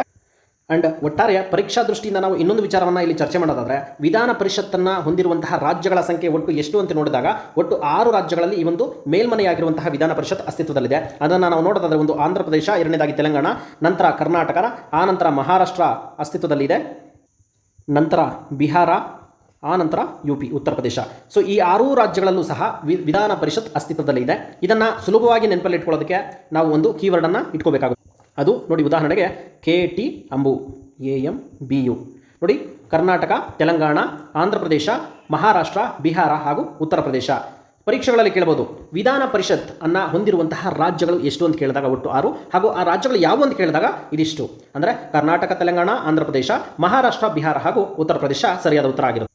ಇನ್ನು ಮುಂದುವರೆದು ನಾವು ಸುದ್ದಿಗಳನ್ನು ನೋಡೋದಾದ್ರೆ, ಇದು ಕಾಮನ್ವೆಲ್ತ್ ಗೇಮ್ಸ್ಗೆ ಸಂಬಂಧಪಟ್ಟಂಥ ಸುದ್ದಿ ಆಗಿರುತ್ತೆ. ಇದರ ಬಗ್ಗೆ ಕೂಡ ವಿಸ್ತೃತವಾದ ಅಧ್ಯಯನ ಮಾಡೋಣ. ನಂತರ ಇದು ಪರೀಕ್ಷೆಗೆ ಬರೋದಿಲ್ಲ. ನಂತರ ಈ ಪುಟದಲ್ಲಿ KRS ಅಣೆಕಟ್ಟಿಗೆ ಬಿಜೆಪಿ ಮುತ್ತಿಗೆ ಅಂತ ಹೇಳಿದ್ರೆ, ಇದು ಕೂಡ ಕಾವೇರಿ ನದಿ ನೀರಿಗೆ ಸಂಬಂಧಪಟ್ಟಂಥ ಒಂದು ಸುದ್ದಿಯಾಗಿರುತ್ತೆ. ಸೊ ಇದು ಸಹ ಪರೀಕ್ಷೆಗೆ ಬರೋದಿಲ್ಲ, ಅಂದರೆ ಈ ಒಂದು ಮುತ್ತಿಗೆ ಆಗಿರ್ತಕ್ಕಂಥ ವಿಚಾರ ಬರೋದಿಲ್ಲ. ಆದರೆ ಇದರ ಹಿನ್ನೆಲೆ ಏನಿದೆ, ನದಿ ನೀರಿನ ವಿವಾದ, ಅದು ಪರೀಕ್ಷೆಗೆ ಬರುತ್ತೆ. ಸೊ ಹಾಗಾಗಿ ಅದನ್ನು ನಾವು ಓದ್ಕೊಳ್ಳೋಣ. ತುಂಗಭದ್ರಾ ನೀರಿಗಾಗಿ ಪಟ್ಟು ಅಂತ ಹೇಳ್ತಿದ್ರೆ, ಇದು ಕೂಡ ನದಿ ನೀರಿನ ಒಂದು ವಿವಾದ ಆಗಿರುತ್ತೆ. ಇದರ ಬಗ್ಗೆ ಕೂಡ ನಾವು ಅಧ್ಯಯನ ಮಾಡೋಣ. ನಂತರ ಈ ಒಂದು ಪುಟದಲ್ಲಿ ಪರೀಕ್ಷೆಗೆ ಬರತಕ್ಕಂಥ ಯಾವುದೇ ಸುದ್ದಿ ಇರೋದಿಲ್ಲ. ನಂತರದ ಪುಟದಲ್ಲೂ ಸಹ ಪರೀಕ್ಷೆಗೆ ಬರತಕ್ಕಂಥ ಯಾವುದೇ ಸುದ್ದಿಗಳು ಇರೋದಿಲ್ಲ. ಇಂದಿರಾ ಕ್ಯಾಂಟೀನ್ ಬೇಕಿದೆ ಕಾಯಕಲ್ಪ ಅಂತ ಹೇಳಿದ್ದಾರೆ. ಈ ಒಂದು ಪುಟದಲ್ಲಿಯೂ ಸಹ ನೋಡಿ, ನೀವೆಲ್ಲ ಅಬ್ಸರ್ವ್ ಮಾಡ್ಬೋದು. ಇಲ್ಲಿ ಕೌಶಲ ಕೋರ್ಸ್ ಪರಿಚಯ ಮಾಡಿದ್ದಾರಂತೆ, ವಾಹನ ನಿಲುಗಡೆ ನಿಯಮ ಶೀಘ್ರ ಜಾರಿ ಅಂತ ಹೇಳಿದ್ದಾರೆ. ಈ ರೀತಿಯಾಗಿರ್ತಕ್ಕಂಥ ಸುದ್ದಿಗಳು ಯಾವುದೇ ರೀತಿಯಾಗಿ ಪರೀಕ್ಷೆಗೆ ಬರೋದಿಲ್ಲ. ನಂತರ ನಿರ್ಲಕ್ಷ್ಯ ಸಿಗದ ಪ್ರತಿಭಾ ಪುರಸ್ಕಾರ ಅಂತ ಹೇಳ್ತಿದ್ದಾರೆ, ಇವುಗಳು ಸಹ ಬರೋದಿಲ್ಲ. ಮನೆ ಬಿಟ್ಟು ಹೋದ ಬಾಲಕನಿಗೆ ಹುಡುಕಾಟ ಅಂತ ಹೇಳ್ತಿದ್ದಾರೆ. ಖಾಲಿ ಕೂಡ ಪ್ರದರ್ಶಿಸಿ ಪ್ರತಿಭಟನೆ, ಅಗೇನ್ ಕಾವೇರಿ ನದಿ ನೀರಿನ ವಿವಾದ ಆಗಿರುತ್ತೆ. ಸೊ ಈ ಪುಟದಲ್ಲೂ ಸಹ ಪರೀಕ್ಷೆಗೆ ಯಾವುದೇ ರೀತಿಯಾಗಿರ್ತಕ್ಕಂಥ ಪ್ರಾಮುಖ್ಯತೆಯನ್ನು ಹೊಂದಿರುವ ಸುದ್ದಿ ಇರೋದಿಲ್ಲ. ಮಾಜಿ ಕೌನ್ಸಿಲರ್ ಸೇರಿ 5 ಜೀವಾವಧಿ ಶಿಕ್ಷೆ ಅಂತೆ, ಪರೀಕ್ಷೆಗೆ ಬರೋದಿಲ್ಲ, ಇದು ಬರೋದಿಲ್ಲ. ನೋಡಲ್ ಅಧಿಕಾರಿಯನ್ನು ನೇಮಕ ಮಾಡಿ ಅಂತ ಹೇಳ್ತಾ ಇದ್ದಾರೆ. ಯಾರು ಹೇಳ್ತಾ ಇದ್ದಾರೆ? ರಷ್ಯನ್ ಮತ್ತು ಉಕ್ರೇನ್ ಸಂಘರ್ಷದಲ್ಲಿ ಮೃತಪಟ್ಟಿರ್ತಕ್ಕಂಥ ಅಥವಾ ಗಾಯಗೊಂಡಿರ್ತಕ್ಕಂತಹ ಭಾರತೀಯರ ಕುಟುಂಬಸ್ಥರೊಂದಿಗೆ ಸಮನ್ವಯವನ್ನು ಸಾಧಿಸೋದಕ್ಕೆ ಒಂದು ನೋಡಲ್ ಅಧಿಕಾರಿಯನ್ನು ನೇಮಕ ಮಾಡಿ ಅಂತ ಹೇಳ್ತಿದ್ದಾರೆ. ಇದು ಪರೀಕ್ಷೆಗೆ ಬರೋದಿಲ್ಲ. ಆದರೆ ರಷ್ಯಾ ಮತ್ತು ಉಕ್ರೇನ್ನ ಸಂಘರ್ಷದ ಭಾಗವಾಗಿ ಪ್ರಶ್ನೆಗಳು ಬರಬಹುದು. ಅದು ಭೂಪಟದ ರೀತಿಯಲ್ಲಿ ಪ್ರಶ್ನೆಗಳಾಗಿರ್ಬೋದು, ಅಂದರೆ ಸ್ಥಳಗಳನ್ನು ಗುರುತಿಸುವಿಕೆಯ ಪ್ರಶ್ನೆ ಆಗಿರ್ಬೋದು, ಅಥವಾ ಕೆಲವೊಂದು ಸ್ಟ್ಯಾಟಿಕ್ ಪೋರ್ಷನ್ ಕೂಡ ಆಗಿರಬಹುದು. ನಂತರದ ಪುಟದಲ್ಲಿ ನೋಡಿ, ನೀವು ನೋಡ್ಬೋದು ಯಾವುದೇ ರೀತಿಯಾಗಿರ್ತಕ್ಕಂಥ ಸುದ್ದಿ ಪ್ರಾಮುಖ್ಯತೆಯನ್ನು ಪಡ್ಕೊಳ್ಳೋದಿಲ್ಲ. ನಂತರದ ನೋಡಿ, ಇಲ್ಲಿ ಹೇಳ್ತಾ ಇದ್ದಾರೆ ರಾಷ್ಟ್ರೀಯ ಗೀತೆಗೆ ಕೋಮು ಸ್ವರೂಪ ಅಂತ ಹೇಳ್ತಿದ್ದಾರೆ. ನೋಡಿ, ಈ ಒಂದು ಸಂಪಾದಕೀಯಕ್ಕೆ ಸಂಬಂಧಪಟ್ಟಂತೆ ಅಂದರೆ ರಾಷ್ಟ್ರೀಯ ಗೀತೆಗೆ ಕೋಮು ಸ್ವರೂಪದ ಚಾರಿತ್ರಿಕ ನಿರ್ಧಾರದ ಅಪವ್ಯಾಖ್ಯಾನ ಅಂತೇಳಿ ಹೇಳ್ತಿದ್ದಾರೆ. ಸೊ ಇತ್ತೀಚೆಗೆ ನಮ್ಮ ಸಂಸತ್ತು ವಂದೇ ಮಾತರಂ ಗೀತೆಗೆ ಕೂಡ ರಾಷ್ಟ್ರೀಯ ಗೌರವದ ಒಂದು ಸ್ಥಾನಮಾನವನ್ನು ಕೊಟ್ಟಿದೆ. ಯಾವುದ್ರ ಮುಖಾಂತರ ಅಂತ ಹೇಳಿದ್ರೆ, ರಾಷ್ಟ್ರೀಯ ಗೌರವಕ್ಕೆ ಅವಮಾನಗಳ ತಡೆಗಟ್ಟುವಿಕೆ ತಿದ್ದುಪಡಿ ಮಸೂದೆ 2026 ಅನುಮೋದನೆ ಮಾಡುವುದರ ಮುಖಾಂತರವಾಗಿ ನಮ್ಮ ಭಾರತದ ರಾಷ್ಟ್ರೀಯ ಗೀತೆಯಾಗಿರ್ತಕ್ಕಂತಹ ಜನಗಣಮನದಷ್ಟೇ ಕಾನೂನಾತ್ಮಕ ರಕ್ಷಣೆಯು ಕೂಡ ವಂದೇ ಮಾತರಂಗೆ ಈ ಒಂದು ಕಾಯ್ದೆಯ ಪ್ರಕಾರ ಕೊಡಲಾಗಿದೆ. ಇದಕ್ಕೆ ಸಂಬಂಧಪಟ್ಟಂತೆ ಒಂದು ವಿಮರ್ಶಾತ್ಮಕ ಅಂಕಣ ಇದಾಗಿರುತ್ತೆ. ಯಾವತ್ತೇ ಆಗಲಿ ವಿಮರ್ಶಾತ್ಮಕ ಅಂಕಣಗಳು ನಮಗೆ ಪರೀಕ್ಷೆಯಲ್ಲಿ ಕೆಲಸ ಮಾಡೋದಿಲ್ಲ, ಚೆನ್ನಾಗಿ ನೆನಪಲ್ಲಿಟ್ಕೊಳ್ಳಿ. ಆದರೆ ಮುಖ್ಯ ಪರೀಕ್ಷೆಗೆ ಸಂಬಂಧಪಟ್ಟಂತೆ ನಮ್ಮ ಒಂದು ಒಪಿನಿಯನ್ಗಿಂತ ಸಮಸ್ಯೆ ಏನಿದೆ ಆ ಸಮಸ್ಯೆಗೆ ಪರಿಹಾರ ತುಂಬ ಪ್ರಾಮುಖ್ಯತೆಯನ್ನು ಪಡ್ಕೊಳ್ಳುತ್ತೆ. ನಂತರ ಈ ಒಂದು ಅಂಕಣ ಇಂಪಾರ್ಟೆಂಟ್ ಇಲ್ಲ. ನಂತರ ಇದು ಇಲ್ಲ. ತೈಲ ಅನಿಲ ನಿಕ್ಷೇಪ ಶೋಧಕ್ಕೆ ನೆರವು ಅಂತ ಹೇಳ್ತಿದ್ದಾರೆ, ಇದು ಬರೋದಿಲ್ಲ, ಇದು ಇಲ್ಲ. ನಂತರ ನೋಡಿ, PM ಕಿಸಾನ್ 5 ವರ್ಷ ವಿಸ್ತರಣೆ ಅಂತ ಹೇಳ್ತಿದ್ದಾರೆ, ಇದು ಕೇಳ್ತಕ್ಕಂಥ ಸಾಧ್ಯತೆ ಇರುತ್ತೆ. ಅಂದರೆ ರೈತರಿಗೆ ವಾರ್ಷಿಕವಾಗಿ 6,000 ಆರ್ಥಿಕ ನೆರವು ಒದಗಿಸತಕ್ಕಂತಹ ಪ್ರಧಾನಮಂತ್ರಿ ಕಿಸಾನ್ ಸಮ್ಮಾನ್ ನಿಧಿ ಯೋಜನೆ ಏನಿದೆ, ಇದನ್ನು ಅಗೇನ್ 2030-31 ಇಸವಿಯವರೆಗೆ ಇದನ್ನು ವಿಸ್ತರಣೆ ಮಾಡಿದ್ದಾರೆ. ಇದನ್ನು ಈಗಾಗಲೇ ನಾವು ನಮ್ಮ ಸ್ಮಾರ್ಟ್ ನೋಟ್ಸ್ಗೆ ಇದನ್ನು ಅಡಾಪ್ಟ್ ಮಾಡ್ಕೊಂಡಿದ್ದೇವೆ, ಅಲ್ಲಿ ಡೀಟೇಲ್ಡ್ ಆಗಿ ನೋಡೋಣ. ನಂತರ ಇದು ಬರೋದಿಲ್ಲ. ನಂತರ ಶಸ್ತ್ರ ತ್ಯಜಿಸಲು ಹಮಾಸ್ಗೆ ಒಪ್ಪಿಗೆ ಅಂತೇಳಿ ಹೇಳ್ತಾ ಇದ್ದಾರೆ. ಅಮೆರಿಕ ಹಾಗೂ ಇರಾನ್ ನಡುವಿನ ಸಂಘರ್ಷದ ಭಾಗವಾಗಿ ಈ ಸುದ್ದಿ ಇದೆ. ನಾವು ಹಮಾಸ್ ಆಗಿರ್ಬೋದು ಅಥವಾ ಹೌತಿಗಳಾಗಿರ್ಬೋದು ಅಥವಾ ಇತರೆ ಬಂಡುಕೋರರು ಈ ಒಂದು ಅಮೆರಿಕ ಹಾಗೂ ಇರಾನ್ ನಡುವಿನ ಸಂಘರ್ಷದಲ್ಲಿ ಯಾವೆಲ್ಲ ಪಾತ್ರಗಳನ್ನು ವಹಿಸ್ತಾರೆ ಅಂತೇಳಿ ಈಗಾಗಲೇ ಚರ್ಚೆಯನ್ನು ಮಾಡಿದ್ದಾವೆ. ನಂತರ ಕೂಡ ನೋಡೋಣ. ನೋಡಿ, ಜೂಡೋ ಮ್ಯಾಟ್ನಲ್ಲಿ ಸ್ವರ್ಣ ಸಂಭ್ರಮ ಅಂತ ಹೇಳ್ತಿದ್ದಾರೆ. ಕಾಮನ್ವೆಲ್ತ್ ಗೇಮ್ಸ್ನ ಭಾಗವಾಗಿ 2026 ಆವೃತ್ತಿಯ ಭಾಗವಾಗಿ ಈ ಒಂದು ಸುದ್ದಿ ಕೊಡಲಾಗಿದೆ. ಸೊ ಕಾಮನ್ವೆಲ್ತ್ ಗೇಮ್ಸ್ ಜುಲೈ 23, 2026 ಪ್ರಾರಂಭವಾಗಿ ಆಗಸ್ಟ್ 2 ಅಂತ್ಯಗೊಂಡಿದೆ. ಇದಕ್ಕೆ ಸಂಬಂಧಪಟ್ಟಂಥ ಒಂದು ಸಂಪೂರ್ಣವಾಗಿರ್ತಕ್ಕಂತಹ ಎಂಡ್ ಟು ಎಂಡ್ ನೋಟ್ಸ್ ನಾನು ಸಿದ್ಧಪಡಿಸಿದ್ದೇನೆ, ಅದನ್ನು ನೋಡೋಣ. ಅಂದರೆ ಒಟ್ಟಾರೆಯಾಗಿ ಕಾಮನ್ವೆಲ್ತ್ ಗೇಮ್ಸ್ನ ಬಗ್ಗೆ ಏನೆಲ್ಲ ಪ್ರಶ್ನೆಗಳು ಬರ್ತವೆ ಆ ಎಲ್ಲ ಪ್ರಶ್ನೆಗಳಿಗೂ ಸಹ ಸರಿಯಾದ ಉತ್ತರಗಳನ್ನು, ಸರಿಯಾದ ಚರ್ಚೆಯನ್ನು ಮುಂದೆ ನೋಡೋಣ. ಸೊ ಉಳಿದಂತೆ ಇವೆಲ್ಲ ಈ ಯಾವ ಸುದ್ದಿಗಳು ಸಹ ನಮ್ಮ ಪರೀಕ್ಷೆಗೆ ಪ್ರಾಮುಖ್ಯತೆಯನ್ನು ಪಡ್ಕೊಳ್ಳೋದಿಲ್ಲ.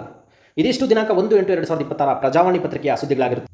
ಇನ್ನು ದಿನಾಂಕ 2 ಆಗಸ್ಟ್ 2026 ಪತ್ರಿಕೆಯ ನಾವು ಸುದ್ದಿಗಳನ್ನು ನೋಡೋದಾದರೆ, ಮೂಕಪುಟದಲ್ಲಿ ನಮಗೆ ಪರೀಕ್ಷಾ ಪ್ರಾಮುಖ್ಯತೆಗೆ ಸಂಬಂಧಪಟ್ಟಂಥ ಯಾವುದೇ ಸುದ್ದಿ ಇರೋದಿಲ್ಲ.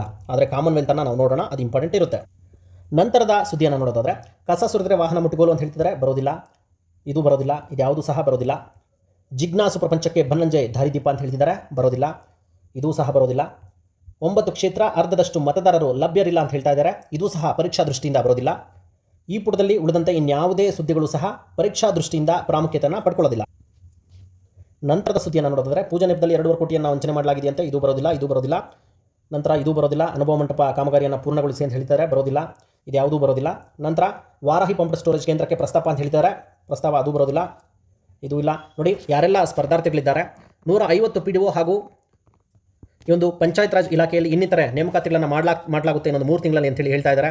ಯಾರೆಲ್ಲ ಒಂದು ಸೀರಿಯಸ್ ಆಗಿ ಪ್ರಿಪರೇಷನನ್ನು ನಡೆಸ್ತಾ ಇದ್ದೀರಿ ಅವರೆಲ್ಲ ದಯವಿಟ್ಟು ಒಂದು ಸೀರಿಯಸ್ ಆಗಿ ಓದಿದ್ದೇ ಆದರೆ, ಸೀರಿಯಸ್ ಆಗಿ ಹಾರ್ಡ್ ವರ್ಕ್ ಮಾಡೋದಕ್ಕಿಂತಲೂ ಸ್ಮಾರ್ಟ್ ವರ್ಕನ್ನು ಮಾಡಿದ್ದೇ ಆದರೆ ನೀವು ಡೆಫಿನೆಟ್ಲಿ ಲೀಸ್ಟಲ್ಲಿ ನಿಮ್ಮ ಸ್ಥಾನಗಳನ್ನು ಪಡ್ಕೊಳ್ಳೋದು ಖಚಿತ ಆಗಿರುತ್ತೆ. ಈ ನಿಟ್ಟಿನಲ್ಲಿ ನಿಮ್ಮ ಒಂದು ಕೆಲಸವನ್ನು ನೀವು ಮಾಡಿ.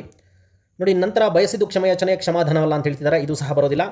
ಈ ಪುಟದಲ್ಲಿ ತಮಿಳುನಾಡಿನ ಭವಿಷ್ಯಕ್ಕೆ ದ್ರೋಹ ಬಗದಂತೆ ಅಂತೇಳಿ ಹೇಳ್ತಾ ಇದ್ದಾರೆ. ಸೊ ಇದು ಕಾವೇರಿ ನದಿ ನೀರಿನ ವಿವಾದಕ್ಕೆ ಸಂಬಂಧಪಟ್ಟಂಥ ಸುದ್ದಿಯಾಗಿರುತ್ತೆ, ನೋಡೋಣ. ನಂತರ ಇದು ಬರೋದಿಲ್ಲ. ಬೇಗಾರ್ನಲ್ಲಿ 26 ಸೆಂಟಿಮೀಟರ್ ಮಳೆ ಅಂತ ಹೇಳಿದ್ದಾರೆ.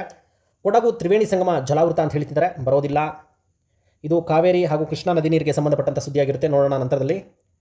ನಂತರ ಇದು ಬರೋದಿಲ್ಲ. ಈ ಪುಟದಲ್ಲಿ GST ಬಗ್ಗೆ ಹೇಳ್ತಿದ್ದಾರೆ. ಪೆಟ್ರೋಲ್ ಬೆಲೆ 125 ಆಗ್ತಾ ಇತ್ತು. ನಾವು ಇನ್ ಕೇಸ್ ಏನಾದರೂ E20 ಪರಿಚಯ ಮಾಡದೇ ಹೋಗಿದ್ದಲ್ಲಿ ಪೆಟ್ರೋಲ್ ಬೆಲೆ 125 ರೂಪಾಯಿ ಆಗ್ತಾ ಇತ್ತು ಅಂತ ಹೇಳಿ ಕೇಂದ್ರ ಸರ್ಕಾರ ಸಮರ್ಥನೆ ಮಾಡ್ಕೋತಾ ಇದೆ. ಅಂದರೆ ಪೆಟ್ರೋಲ್ನಲ್ಲಿ ಎಥನಾಲ್ ಅಂಶವನ್ನು 20% ಬಳಕೆ ಮಾಡ್ತಾ ಇರ್ತಕ್ಕಂಥದ್ದು ವೈಜ್ಞಾನಿಕವಾಗಿ ನಾವು ಸರಿ ಇದೆ ಅಂತ ಹೇಳಿ ಅವರು ಸಮರ್ಥನೆ ಮಾಡ್ಕೋತಾ ಇದ್ದಾರೆ.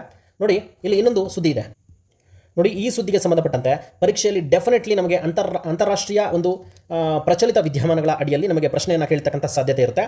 ಸೊ ಇದನ್ನು ನೋಡಿದಾಗ ನೋಡಿ, ಸಾವಿರಾರು ವಲಸಿಗರನ್ನು ವಾಪಸ್ ಕಳಿಸಿದಂತಹ ಸ್ಪೇನ್ ಅಂತ ಹೇಳ್ತಾ ಇದ್ದಾರೆ. ಸಹಜ ಸ್ಥಿತಿಯತ್ತ ಸ್ಯೂಟ ನಗರ ಅಂತ ಹೇಳ್ತಿದ್ದಾರೆ. ಹಾಗಾದರೆ ಸ್ಯೂಟ ನಗರ ಎಲ್ಲಿ ಬರುತ್ತೆ, ಸ್ಪೇನ್ ಎಲ್ಲಿ ಬರುತ್ತೆ, ಯಾಕೆ ಇಲ್ಲಿ ವಲಸಿಗರು ನಮ್ಮ ಸ್ಯೂಟ ನಗರದಿಂದ ಅಂದರೆ ಆಫ್ರಿಕಾ ಖಂಡದ ಭೂಭಾಗದಿಂದ ಯುರೋಪ್ ಖಂಡದ ಭೂಭಾಗವಾಗಿರ್ತಕ್ಕಂಥ ಸ್ಪೇನ್ಗೆ ಯಾಕೆ ಹೋಗ್ತಾ ಇದ್ದಾರೆ ಉದ್ಯೋಗವನ್ನು ಅರಸಿ ಅಥವಾ ಬದುಕೋದಕ್ಕೋಸ್ಕರ ಹೋಗ್ತಾ ಇದ್ದಾರೆ? ನೋಡಿ, ಯಾಕೆ ಅಂತ ನೋಡಿದಾಗ ಗಡಿಯಲ್ಲಿ ಆಹಾರವಿಲ್ಲದೆ ಹತಾಶರಾದ ವಲಸಿಗರು ಅಂದರೆ ಈಗಾಗಲೇ ಹೋಗಿದ್ರು ಅವರು, ನಂತರ ವಾಪಸ್ ಆಗಿದ್ದಾರಂತೆ. ಈ ಸಂಬಂಧ ಏನೆಲ್ಲ ಪ್ರಶ್ನೆಗಳು ನಮಗೆ ಪರೀಕ್ಷೆಯಲ್ಲಿ ಕೇಳಬಹುದು. ಹಾಗೂ ಭೌಗೋಳಿಕವಾಗಿ ಅಥವಾ ಭೂಗೋಳಶಾಸ್ತ್ರ ಒಂದು ಸಬ್ಜೆಕ್ಟ್ಗೆ ಸಂಬಂಧಪಟ್ಟಂತೆ ನಾವು ನೋಡೋದಾದ್ರೆ ಸ್ಯೂಟ ನಗರ ತುಂಬ ಪ್ರಾಮುಖ್ಯತೆಯನ್ನು ಪಡ್ಕೊಳ್ಳುತ್ತೆ. ಕಾರಣ ಏನು ಅಂತ ಹೇಳಿದ್ರೆ, ಆಫ್ರಿಕಾ ಖಂಡದ ಭೂಭಾಗದಲ್ಲಿ ಇದು ಇದ್ರೂ ಸಹ ಅಸ್ತಿತ್ವ, ಆದರೆ ಇದು ಯುರೋಪ್ ಖಂಡಕ್ಕೆ ಸೇರಿರ್ತಕ್ಕಂತಹ ಒಂದು ಸ್ಥಳ ಆಗಿರುತ್ತೆ. ಸೊ ಇದನ್ನು ಡೀಟೇಲ್ಡ್ ಆಗಿ ನೋಡೋಣ, ತುಂಬ ಇಂಪಾರ್ಟೆಂಟ್ ಇದೆ ಟಾಪಿಕ್. ನಂತರ ತೆರಿಗೆ ಪಾಲನೆ ಬಗ್ಗೆ ಹೇಳ್ತಾ ಇದ್ದಾರೆ, ಬರೋದಿಲ್ಲ. ನಂತರ ಇರಾನ್ನ ಮೇಲಿನ ದಾಳಿ ತೀವ್ರಗೊಳ್ಳಲಿದೆ ಅಂತ ಹೇಳ್ತಿದ್ದಾರೆ. ಇದು ಪ್ರತಿನಿತ್ಯವೂ ಸಹ ಒಂದು ಬೆಳವಣಿಗೆ, ಏನೆಲ್ಲ ಬೆಳವಣಿಗೆ ಆಗುತ್ತೆ ಅದು ಬರ್ತಾನೆ ಇರುತ್ತೆ. ನಂತರ ಭೋಗಪುರಮಲ್ಲಿ ಅಲ್ಲೂರಿ ಸೀತಾರಾಮರಾಜು ವಿಮಾನ ನಿಲ್ದಾಣ ಉದ್ಘಾಟಿಸಿದಂತಹ ಮೋದಿ ಅಂತ ಹೇಳ್ತಿದ್ದಾರೆ. ಸೀತಾರಾಮರಾಜು ಯಾರು ಅಂತ ಹೇಳಿ ನಾವು ನೋಡೋಣ. ಭೋಗಪುರಂ ಎಲ್ಲಿ ಬರುತ್ತೆ? ಆಂಧ್ರ ಪ್ರದೇಶದ ಒಂದು ಹೊಸ ವಿಮಾನ ನಿಲ್ದಾಣವನ್ನು ಭೋಗಪುರಂ ಅನ್ನುವಂತಹ ಒಂದು ಸ್ಥಳದಲ್ಲಿ ಇತ್ತೀಚೆಗಷ್ಟೇ ನರೇಂದ್ರ ಮೋದಿ ಅವರು ಉದ್ಘಾಟನೆ ಮಾಡಿದ್ದಾರೆ. ಅದಕ್ಕೆ ನಮ್ಮ ಭಾರತ ಸ್ವಾತಂತ್ರ್ಯ ಹೋರಾಟದಲ್ಲಿ ಕ್ರಾಂತಿಕಾರಿ ಅಂತಲೇ ಗುರುತಿಸಿಕೊಂಡಿದ್ದಂತಹ ಅಲ್ಲೂರಿ ಸೀತಾರಾಮರಾಜು ಅವರ ಹೆಸರನ್ನು ಇಡಲಾಗಿದೆ. ಈ ನಿಟ್ಟಿನಲ್ಲಿ ನಾವು ಸುದ್ದಿಯನ್ನು ಅಂದರೆ ನೋಟ್ಸಲ್ಲಿ ತಂದಿದ್ದೇವೆ, ಅದನ್ನು ನೋಡೋಣ. ನಂತರ ಕಾಮನ್ವೆಲ್ತ್ ಗೇಮ್ಸ್ನ ಬಗ್ಗೆ ಸುದ್ದಿಯನ್ನು ಕೊಟ್ಟಿದ್ದಾರೆ. ಸಂಪೂರ್ಣವಾಗಿರ್ತಕ್ಕಂತಹ ಅಂದರೆ ಎಕ್ಸಾಮ್ಸ್ಗೆ ಎಂಡ್ ಟು ಎಂಡ್ ಏನೆಲ್ಲ ಪ್ರಶ್ನೆಗಳನ್ನು ಕೇಳ್ಬೋದು ಅದು ನೋಟ್ಸಲ್ಲಿ ತಂದಿದ್ದೇನೆ, ಅದನ್ನು ನೋಡೋಣ. ಸೊ ಇದಿಷ್ಟು ದಿನಾಂಕ 2/8/2026 ಪ್ರಮುಖ ಸುದ್ದಿಗಳಾಗಿರ್ತವೆ. ಮುಂದುವರೆದು ಒಂದು ಸುದ್ದಿಯನ್ನು ನೋಡೋದಾದರೆ, ಈ ದಿನದ ಅಂದರೆ ಸೋಮವಾರ ಆಗಸ್ಟ್ 3, 2026 ಪ್ರಜಾವಾಣಿ ಪತ್ರಿಕೆಯನ್ನು ನಾವು ನೋಡೋದಾದರೆ ಈ ಪುಟದಲ್ಲಿ ಒಂದು ಸುದ್ದಿ ಇದೆ. ಮಳೆ ಬಗ್ಗೆ ಒಂದು ಸುದ್ದಿ ಹೇಳ್ತಾ ಇದ್ದಾರೆ. ಮಳೆಯಿಂದಾಗಿ ಗುಡ್ಡ ಕುಸಿತ ಆಗಿದೆಯಂತೆ. ಇತ್ತೀಚೆಗಷ್ಟೇ ನಾವು ಅಬ್ಸರ್ವ್ ಮಾಡಿದ್ವಿ, ಕೇರಳದಲ್ಲಿ ಗುಡ್ಡ ಕುಸಿತ ಸಂಭವಿಸಿತ್ತು. ಇಲ್ಲಿ ಪ್ರಮುಖವಾಗಿ ನಾವು ಅಬ್ಸರ್ವ್ ಮಾಡಿದ್ರೆ ಪಶ್ಚಿಮ ಘಟ್ಟಗಳ ಸಾಲಿನಲ್ಲಿ ಅತಿಯಾದಂತಹ ಭೂಕುಸಿತ ಅಥವಾ ಲ್ಯಾಂಡ್ಸ್ಕೇಪ್ ಅಂತ ಏನು ನಾವು ಕರಿತೀವಿ, ಲ್ಯಾಂಡ್ ಸ್ಲೈಡ್, ಅದು ಸಂಭವಿಸ್ತಾ ಇರುತ್ತೆ. ಯಾಕೆ ಒಂದು ಲ್ಯಾಂಡ್ ಸ್ಲೈಡ್ ಉಂಟಾಗುತ್ತೆ ಅಂತೇಳಿ ನೋಡಿದಾಗ ಇದಕ್ಕೆ 2 ರೀತಿಯಾಗಿರ್ತಕ್ಕಂಥ ಕಾರಣಗಳು ಕಂಡುಬರುತ್ತೆ. ಮೊದಲನೇದಾಗಿ ಮಾನವ ನಿರ್ಮಿತ ಕಾರಣಗಳಾಗಿರಬಹುದು ಅಥವಾ ಪ್ರಕೃತಿಯಿಂದ ಆಗಿರ್ತಕ್ಕಂಥ ಕಾರಣಗಳಾಗಿರ್ಬೋದು. ಇವುಗಳನ್ನು ಡೀಟೇಲ್ಡ್ ಆಗಿ ನೋಡೋಣ. ಆದರೆ ಅದಕ್ಕೂ ಮುಂಚೆ ಹೇಳೋದಾದರೆ ನೋಡಿ, ಪಶ್ಚಿಮ ಘಟ್ಟಗಳು ಅಂದ ತಕ್ಷಣ ನಮಗೆ ನೆನಪಿಗೆ ಬರಬೇಕಾಗಿರ್ತಕ್ಕಂಥದ್ದು ಮೊದಲನೇದಾಗಿ ಗಾಡ್ಗಿಲ್ ಸಮಿತಿಯ ವರದಿ. ಇಲ್ಲಿ ಪಶ್ಚಿಮ ಘಟ್ಟಗಳು ಅಂದ ತಕ್ಷಣ ಅವುಗಳ ಒಂದು ಉಳಿವಿಗೆ ಸಂಬಂಧಪಟ್ಟಂತೆ 2 ಸಮಿತಿಗಳು ನಮಗೆ ಪ್ರಮುಖವಾಗಿ ಪ್ರಾಮುಖ್ಯತೆಯನ್ನು ಪಡ್ಕೋತವೆ. ಅವುಗಳನ್ನು ನೋಡಿದಾಗ ಗಾಡ್ಗಿಲ್ ವರದಿ ಒಂದು ಪ್ರಾಮುಖ್ಯತೆಯನ್ನು ಪಡ್ಕೊಂಡ್ರೆ ಮತ್ತೊಂದು ಕಸ್ತೂರಿ ರಂಗನ್ ವರದಿ ತುಂಬ ಪ್ರಾಮುಖ್ಯತೆಯನ್ನು ಪಡ್ಕೊಳ್ಳುತ್ತೆ. ಸೊ ಈ ಒಂದು ವರದಿಗಳನ್ನು ಅಂದರೆ ಕಸ್ತೂರಿ ರಂಗನ್ ವರದಿಯನ್ನು ಸಂಪೂರ್ಣವಾಗಿ ಅನುಷ್ಠಾನ ಮಾಡದೇ ಇದರಿಂದಾಗಿ ಈ ಒಂದು ಗುಡ್ಡ ಕುಸಿತಗಳು ಸಂಭವಿಸ್ತಾ ಇದೆ ಅಂಥೇಳಿ ನಾವೊಂದು ಮುಖ್ಯ ಪರೀಕ್ಷೆಯಲ್ಲಿ ಬರೀಬೋದಾಗಿರುತ್ತೆ. ಗಾಡ್ಗಿಲ್ ವರದಿಯಲ್ಲಿ 3 ರೀತಿಯಾಗಿರ್ತಕ್ಕಂಥ ಝೋನ್ಗಳನ್ನು ಇವರು ಗುರುತಿಸಿದ್ರೆ, ಇಲ್ಲಿ ಕಸ್ತೂರಿ ರಂಗನ್ ಅವರು ಏನು ಮಾಡ್ತಾರೆ, 37% ಪ್ರದೇಶವನ್ನು ಪಶ್ಚಿಮ ಘಟ್ಟಗಳಲ್ಲಿ ಸೂಕ್ಷ್ಮ ಪ್ರದೇಶ ಅಂಥೇಳಿ ಗುರುತಿಸ್ತಾರೆ. ಈ ಪ್ರದೇಶಗಳಲ್ಲಿ ಯಾವುದೇ ರೀತಿಯಾಗಿರ್ತಕ್ಕಂಥ ಅಭಿವೃದ್ಧಿ ಚಟುವಟಿಕೆಗಳಾಗಿರ್ಬೋದು ಅಥವಾ ಗಣಿ ಸಂಬಂಧಿತ ಕಾಮಗಾರಿಗಳು ಅಥವಾ ಕೆಲಸಗಳಾಗಿರ್ಬೋದು, ಇವೆಲ್ಲವಕ್ಕೂ ಸಹ ಇವರು ತಡೆಯನ್ನು ಕೊಡ್ತಾರೆ. ಇಲ್ಲಿ ಗಾಡ್ಗಿಲ್ ವರದಿ ಏನು ಮಾಡುತ್ತೆ, ಸಂಪೂರ್ಣವಾಗಿ ಪರಿಸರ ಸಂರಕ್ಷಣೆಗಾಗಿ ತನ್ನ ವರದಿಯಲ್ಲಿ ಪ್ರಾಮುಖ್ಯತೆಯನ್ನು ಕೊಟ್ಟರೆ, ಕಸ್ತೂರಿ ರಂಗನ್ ಅವರು ತಮ್ಮ ವರದಿಯಲ್ಲಿ ಏನು ಹೇಳ್ತಾರೆ ಅಂತ ಹೇಳಿದ್ರೆ, ಅಭಿವೃದ್ಧಿಗೆ ಅದೇ ರೀತಿಯಾಗಿ ಪರಿಸರ ಸಂರಕ್ಷಣೆಗೆ ಎರಡಕ್ಕೂ ಸಹ ಪ್ರಾಮುಖ್ಯತೆಯನ್ನು ಕೊಡ್ತಾರೆ.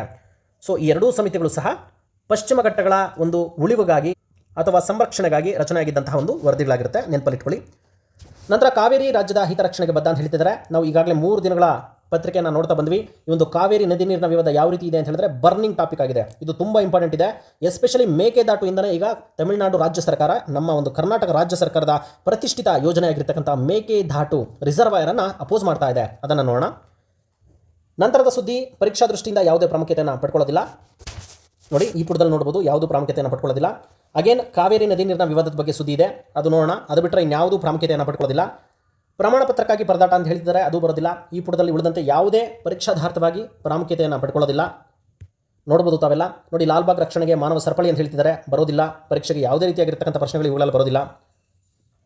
ನೋಡಿ, ಇಲ್ಲೊಂದು ಸಂಪಾದಕೀಯದಲ್ಲಿ ಕೊಟ್ಟಿದ್ದಾರೆ CEC ಬಗ್ಗೆ, ಅಂದರೆ ಚುನಾವಣಾ ಆಯೋಗದ ಬಗ್ಗೆ, ಅದರಲ್ಲೂ ಕೂಡ ಮುಖ್ಯ ಚುನಾವಣಾ ಆಯುಕ್ತರ ಬಗ್ಗೆ ಒಂದು ಅಂಕಣವನ್ನು ಕೊಟ್ಟಿದ್ದಾರೆ, ಸಂಪಾದಕೀಯವನ್ನು. ಇದರಲ್ಲಿ ಹೇಳ್ತಾ ಇರ್ತಕ್ಕಂಥದ್ದು ಅವರ ನೇಮಕಾತಿಯ ಬಗ್ಗೆ ಒಂದು ಸುದ್ದಿಯನ್ನು ಕೊಟ್ಟಿದ್ದಾರೆ. ಇಲ್ಲಿ ಪ್ರಮುಖವಾಗಿ ನಾವು ನೋಡೋದಾದರೆ ಭಾರತದ ಚುನಾವಣಾ ಆಯೋಗ ಸ್ಥಾಪನೆ ಆಗ್ತಕ್ಕಂಥದ್ದು ಭಾರತದ ಸಂವಿಧಾನದ 324ನೇ ವಿಧಿ ಅನ್ವಯ. ಇದನ್ನು ಚೆನ್ನಾಗಿ ನೆನಪಲ್ಲಿಟ್ಕೋಬೇಕು. ಇದರ ಅಡಿಯಲ್ಲಿ ಒಬ್ಬ ಮುಖ್ಯ ಚುನಾವಣಾ ಆಯುಕ್ತರಿರ್ತಾರೆ ಹಾಗೂ ರಾಷ್ಟ್ರಪತಿಯ ವಿವೇಚನಾ ಅಧಿಕಾರಕ್ಕೆ ಅನುಗುಣವಾಗಿ ಉಳಿದಂತಹ ಚುನಾವಣಾ ಆಯುಕ್ತರು ಇರ್ತಾರೆ.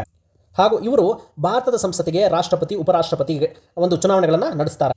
ನಂತರದ ಸುದ್ದಿಯನ್ನು ನೋಡೋದಾದರೆ ನೋಡಿ, ಸ್ಯೂಟಾ ಸಾಮೂಹಿಕ ವಲಸೆ ಏನು ಎತ್ತ. ಈಗಾಗಲೇ ಈ ಹಿಂದಿನ ದಿನದ ಅಂದರೆ ದಿನಾಂಕ 2/8/2026 ಪತ್ರಿಕೆಯಲ್ಲೂ ಸಹ ನೋಡಿದ್ವಿ. ಸ್ಯೂಟಾ ನಗರದಿಂದ ಸಾಮೂಹಿಕವಾಗಿ ಒಂದು ಯುರೋಪ್ ಖಂಡದ ಸ್ಪೇನ್ ದೇಶಕ್ಕೆ ಇವರು ವಲಸೆಯನ್ನು ಹೋಗಿದ್ದಾರೆ. ಯಾಕಾಗಿ? ಹಾಗಾದರೆ ಶೆಂಗೆನ್ ರೂಲ್ಸ್ ಏನು ಹೇಳುತ್ತೆ ಇದರ ಬಗ್ಗೆ? ಶೆಂಗೆನ್ ಅಗ್ರಿಮೆಂಟ್ ಏನು ಹೇಳುತ್ತೆ? ಯಾವ ಅಗ್ರಿಮೆಂಟನ್ನು ವಯಲೇಟ್ ಮಾಡಿ ಇವರು ಹೋಗ್ತಾ ಇದ್ದಾರೆ? ಇದಕ್ಕೆ ಸಂಬಂಧಪಟ್ಟಂತೆ ಆ ರಾಷ್ಟ್ರಗಳು ಏನೆಲ್ಲ ಕ್ರಮವನ್ನು ಕೈಗೊಂಡಿದ್ದಾರೆ ನೋಡಿ. ಇಲ್ಲಿ ನೋಡ್ಬೋದು, ಪ್ರಜಾವಾಣಿ ಪತ್ರಿಕೆಯಲ್ಲೇ ಕೊಟ್ಟಿದ್ದಾರೆ. ಇಲ್ಲಿ ನೋಡಿ ಜಿಬ್ರಾಲ್ಟರ್ ಜಲಸಂಧಿ ಬಗ್ಗೆ ಸಹ ಕೊಟ್ಟಿದ್ದಾರೆ. ಇಲ್ಲಿ ಜಿಬ್ರಾಲ್ಟರ್ ಜಲಸಂಧಿ ಯಾವ ಎರಡು ಜಲರಾಶಿಯನ್ನು ಸಂಪರ್ಕ ಮಾಡುತ್ತೆ ಅಂತ ನಾವು ನೋಡೋದಾದರೆ, ಮೊದಲನೇದಾಗಿ ಇಲ್ಲಿ ಆಲ್ಬೊರಾನ್ ಸಿ ಬರುತ್ತೆ, ಆಲ್ಬೊರಾನ್ ಸಮುದ್ರ ಬರುತ್ತೆ. ಈ ಕಡೆ ಅಂದರೆ ಇದರ ಎಡಭಾಗದಲ್ಲಿ ಅಟ್ಲಾಂಟಿಕ್ ಓಷನ್ ಬರುತ್ತೆ, ಅಂದರೆ ಅಟ್ಲಾಂಟಿಕ್ ಮಹಾಸಾಗರ ಬರುತ್ತೆ ಎಡಭಾಗದಲ್ಲಿ. ಬಲಭಾಗದಲ್ಲಿ ಆಲ್ಬೊರಾನ್ ಸಮುದ್ರ ಬರುತ್ತೆ. ಈ ಎರಡೂ ಜಲರಾಶಿಗೆ ಸಂಪರ್ಕ ಕಲ್ಪಿಸೋದಕ್ಕೆ ಇರತಕ್ಕಂತಹ ಒಂದು ಕಿರಿದಾದ ಚಾನಲ್ ಯಾವುದು ಅಂತ ಹೇಳಿದ್ರೆ ಜಿಬ್ರಾಲ್ಟರ್ ಜಲಸಂಧಿ ಆಗಿರುತ್ತೆ. ಇದರ ಪಕ್ಕದಲ್ಲಿ ಆಫ್ರಿಕಾ ಖಂಡಕ್ಕೆ ಹೊಂದಿಕೊಂಡಂತೆ ಇರುವಂತಹ ಅದರ ಭೂಭಾಗದಲ್ಲಿ ಇರುವಂತಹ ಒಂದು ಪ್ರದೇಶ ಸ್ಯೂಟಾ ಆಗಿರುತ್ತೆ. ಈ ಒಂದು ಸ್ಯೂಟಾವು ಪ್ರಸ್ತುತ ಯುರೋಪ್ ಖಂಡಕ್ಕೆ ಸೇರಿರುತ್ತೆ, ಅಂದರೆ ಸ್ಪೇನ್ ದೇಶಕ್ಕೆ ಸೇರಿರುತ್ತೆ. ಈ ಒಂದು ಸ್ಥಳದ ಮುಖಾಂತರವಾಗಿ ಆಫ್ರಿಕಾ ಖಂಡದ ಜನರು ವಲಸೆ ಹೊರಟಿರ್ತಕ್ಕಂಥದ್ದು ಇಲ್ಲಿ ಸುದ್ದಿ ಕೊಟ್ಟಿದ್ದಾರೆ.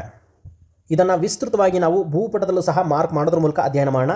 ನಂತರ ಯಾವುದೇ ಸುದ್ದಿಗಳು ಸಹ ಪ್ರಾಮುಖ್ಯತೆಯನ್ನು ಪಡ್ಕೊಳ್ಳೋದಿಲ್ಲ. ಇದು ಅಮೆರಿಕ ಹಾಗೂ ಇರಾನ್ ನಡುವಿನ ಸಂಘರ್ಷದ ಭಾಗವಾಗಿ ಸುದ್ದಿ ಇದೆ. ಈ ಹಿಂದೆಯೇ ಇದರ ಬಗ್ಗೆ ಹಲವಾರು ಬಾರಿ ನಾವು ಚರ್ಚೆಯನ್ನು ಮಾಡಿದ್ದೇವೆ.